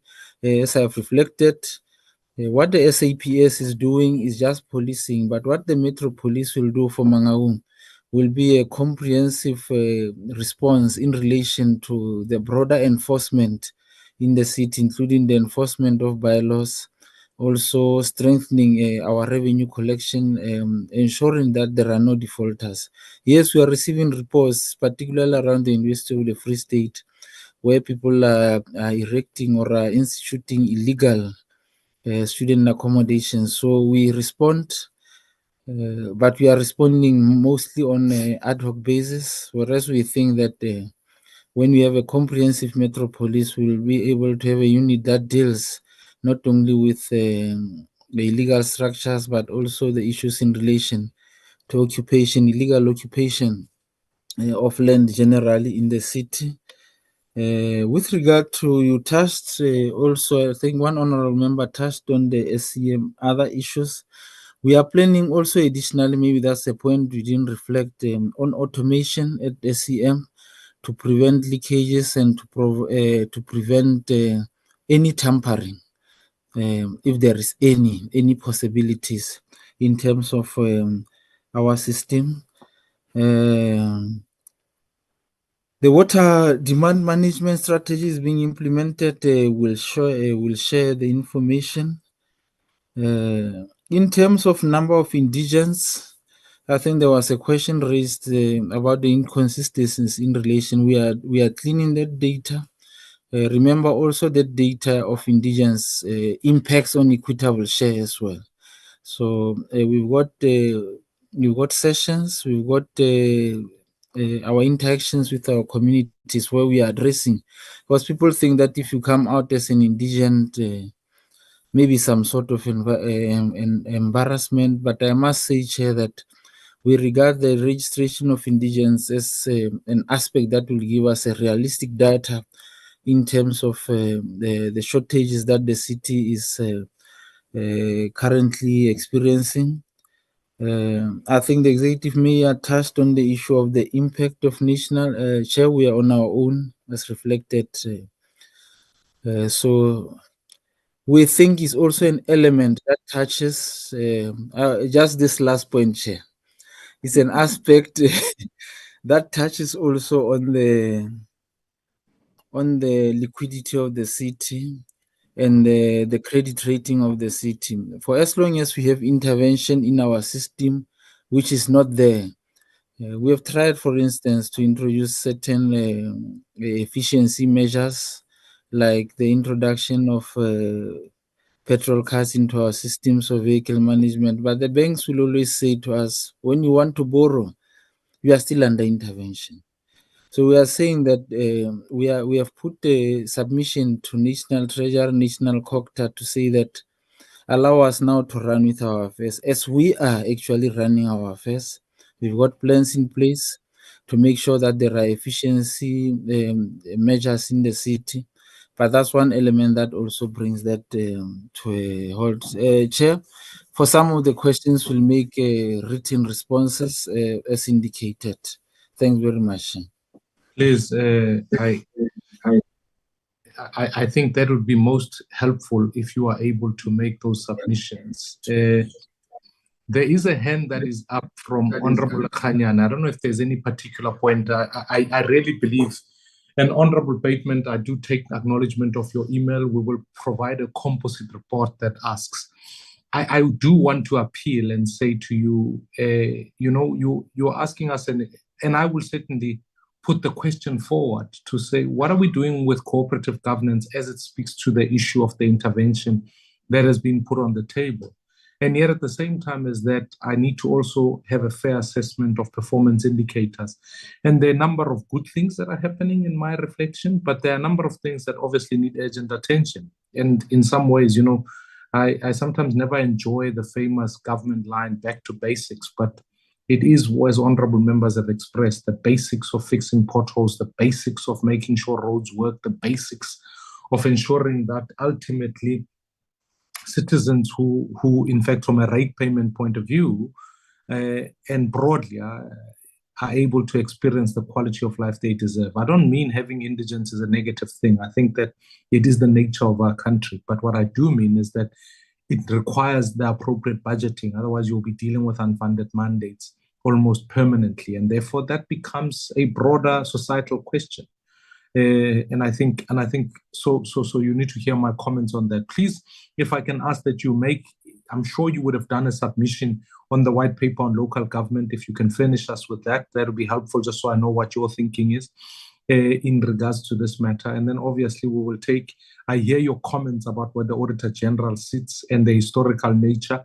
We'll obviously be understanding quite deliberately on issues of what this year's audit paper looks like, but coupled with the fact that what the prospective nature of what interventions you put. And I hear the Chair of Cooperative Services speak quite intentionally about the nature and composition of the staff in the municipality. So I've taken a number of notes, and I will look forward, if I can request city manager and mayor, if you can commit to giving us responses by next week, Wednesday, that's 7 days from now, so that when we compile the report, we are clear about where we are talking from. Honorable Khanyan, is there a legacy hand or are you covered? No, I think Honorable Khanyan is covered. So let me park it at that point. There is a hand that is up here, HOD for planning and Unoktula Chagan. Thanks, Chair. I think I'll align myself to what the city manager has said, but I think one thing that I wanted to respond on was the economic development agility that was raised by Honorable Likhanyan in terms of what is being done in terms of implementing strategic projects that promote resilience and innovation and inclusivity. I think the city manager touched briefly on the fact that we've established that the ease of doing business in Mangaung was said to be expensive. We do also have reform action plans. I think there was a slide that was depicting the processes, which is a reform to address development applications that we're dealing with. And in terms of the expression of interest that we did advertise, it was just to say that we are opening up to create industries in light of the fact that we may not be able to employ and create a lot of job opportunities, but as a way to create an enabling environment that would be conducive in Mangaung, where we are establishing entrepreneurship and small businesses support hubs where they can get incubation programs that they can enter on. And when we passed our budget recently, we've also passed the granting aid policy, where we're trying to create access to finance for your small businesses and entrepreneurs that are in Mangaung. We've also entered into MOUs and MOAs with different tertiary institutions that we have in our city, where we're looking at innovative supports, innovative and technical incubators, where we can have support startups and tech enterprises that we can enter into. And we're also looking at agro-industrial and food security programs, where some of these programs we are working on with sister departments in provincial government, and we're looking at also automating most of our systems, because we want to have a data-driven economic planning, where we'll be able to have access to real-time data dashboards to monitor economic indicators and use data analytics to identify emerging sectors and just tailor the interventions accordingly. And then there was also another question that was raised on the spatial disparity that we're having in terms of land use that we're having in the city, and what we are doing towards inner city rejuvenation. We do have a lot of present plans that we have established, where we have designs, and we are undertaking the urban renewal initiatives to upgrade infrastructure, our public spaces, and also looking at housing in the inner city, where we would want to utilize. We've put in a proposal and submitted to provincial departments of public works as well as national department to utilize some of their old buildings that we have in our city, where we would want to use those to create mixed-use developments, as we are aware that with the infrastructure that we have, we need to look at densification in the city. And we're looking at enhancing pedestrian amenities so that we are able to align whatever we are planning in terms of land use and inner city rejuvenation, especially with a lot of abandoned buildings that we have in Mangaung, to utilize that for rental accommodation that we can provide as a city, which would help in enhancing the revenue that we are generating. We are busy with the reviewing of our student accommodation bylaw. The city manager touched on the challenges that we're having, as well as the honorable member that was raising it. And we're just looking at ways in how we can regularize the process, because most of the challenges that we are finding on student accommodation is the fact that our city has an influx of students, and our tertiary institutions are not necessarily necessarily providing enough student accommodation for their constituencies. And we're looking into also opening the sector up to triple Ps, where we can have developers that are coming in to provide that densified student accommodation. And we've tried to reform and touch on some of the traffic ratios, parking ratios that are enabling development in the city. And we've tried to use that as our reforms as well. And we also allowing that we look into our land use scheme. We're reviewing our land use scheme so that at least I appreciate that you are sharing a lot of information at a very rushed rate. I asked the question about investability and what the credit rating as it speaks to Mangaung itself. May I request that you furnish me with a written report that acts as a composite? Otherwise, you are going to be issuing information now that will make it very difficult for us to re-engage post facto. So I would rather have it as a complete report that you send to me. Would that be permissible to you? Yes, thank you, Chair. No, I would appreciate that.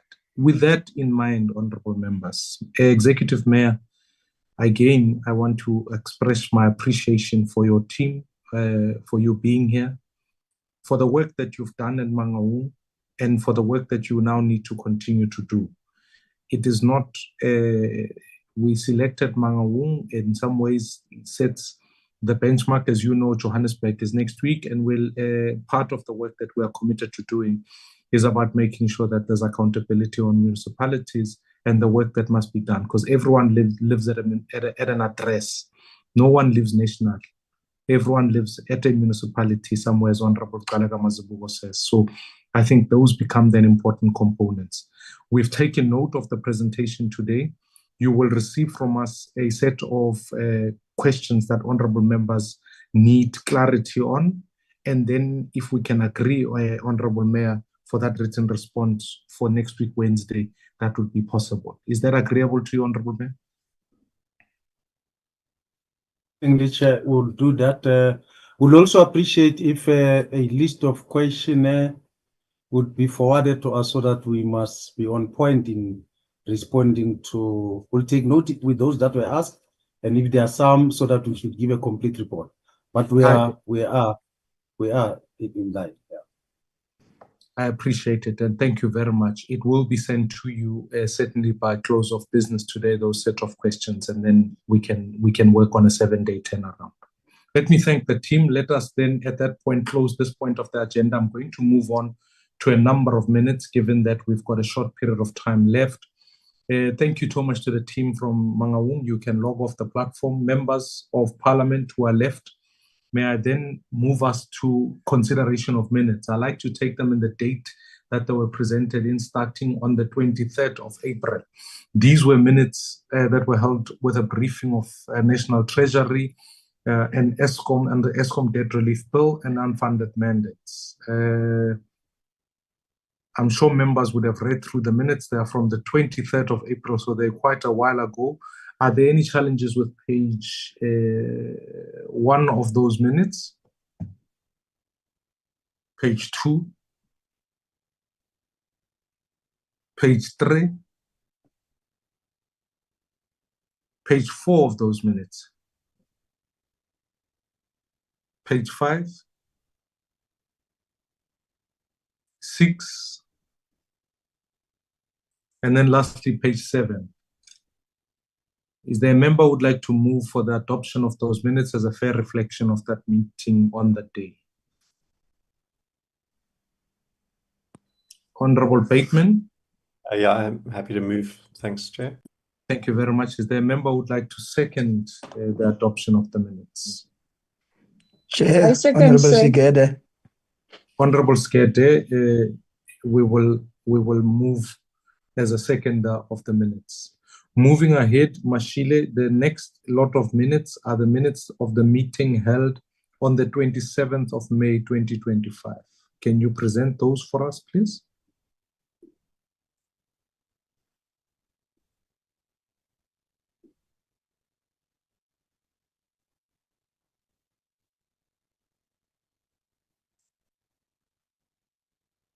Mashile, have you got those? Otherwise, in the meantime, we can move. Let me, while you are finding those, let me put the ones on the, so you've got them. Okay, here we go. Chair, before that one, I wonder if we did not twist them because these ones are for the 27th, should be moving for the 28th. Or the 27th. Yeah, so we're now moving to the 28th. Those the one that we flashed was the 27th, Chair. Okay. I'm loading the one for the 28th now. Yes, can you do that? Yeah, just a second. Right.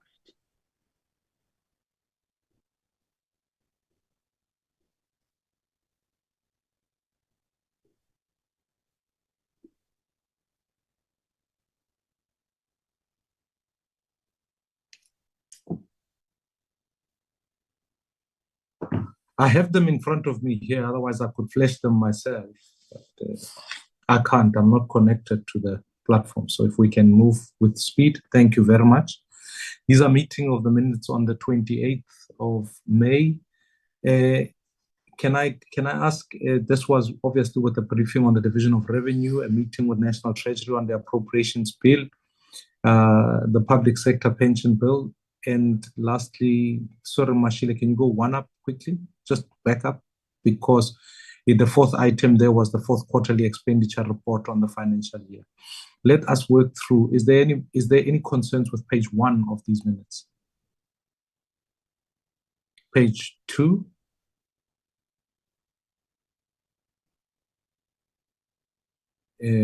Page 3. Page 4. Page 5.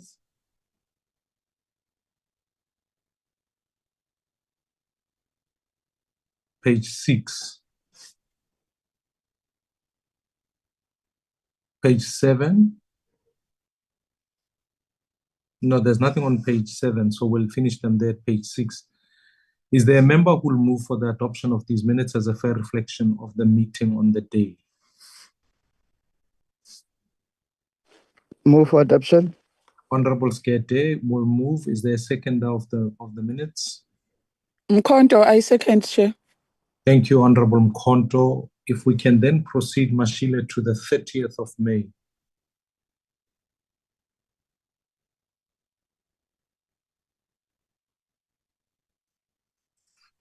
This was with the meeting we held with the Parliamentary Budget Office.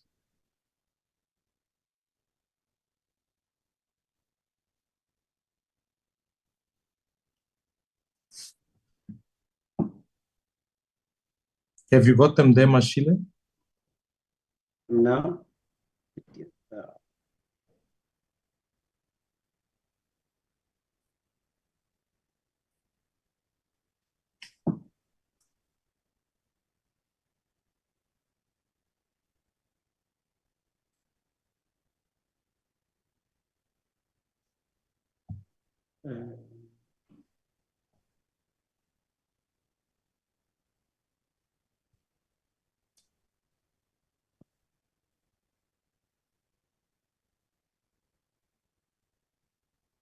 Okay, Mashile, are you winning?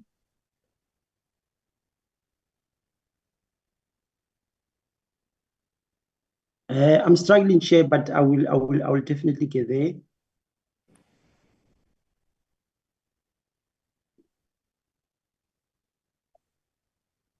Just so that members are familiarized with the contents of the meeting, they really cover the presentations that were done on those particular bills that went from there by the PBO. If you'll remember the presentation, being read through all of them. Can you move one down, Mashile? I don't know why it's,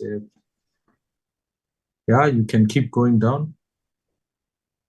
Let me just check, confirm. 28, no, it's the same one. I think I'm struggling with this one, but I'm not really sure, but I will definitely get,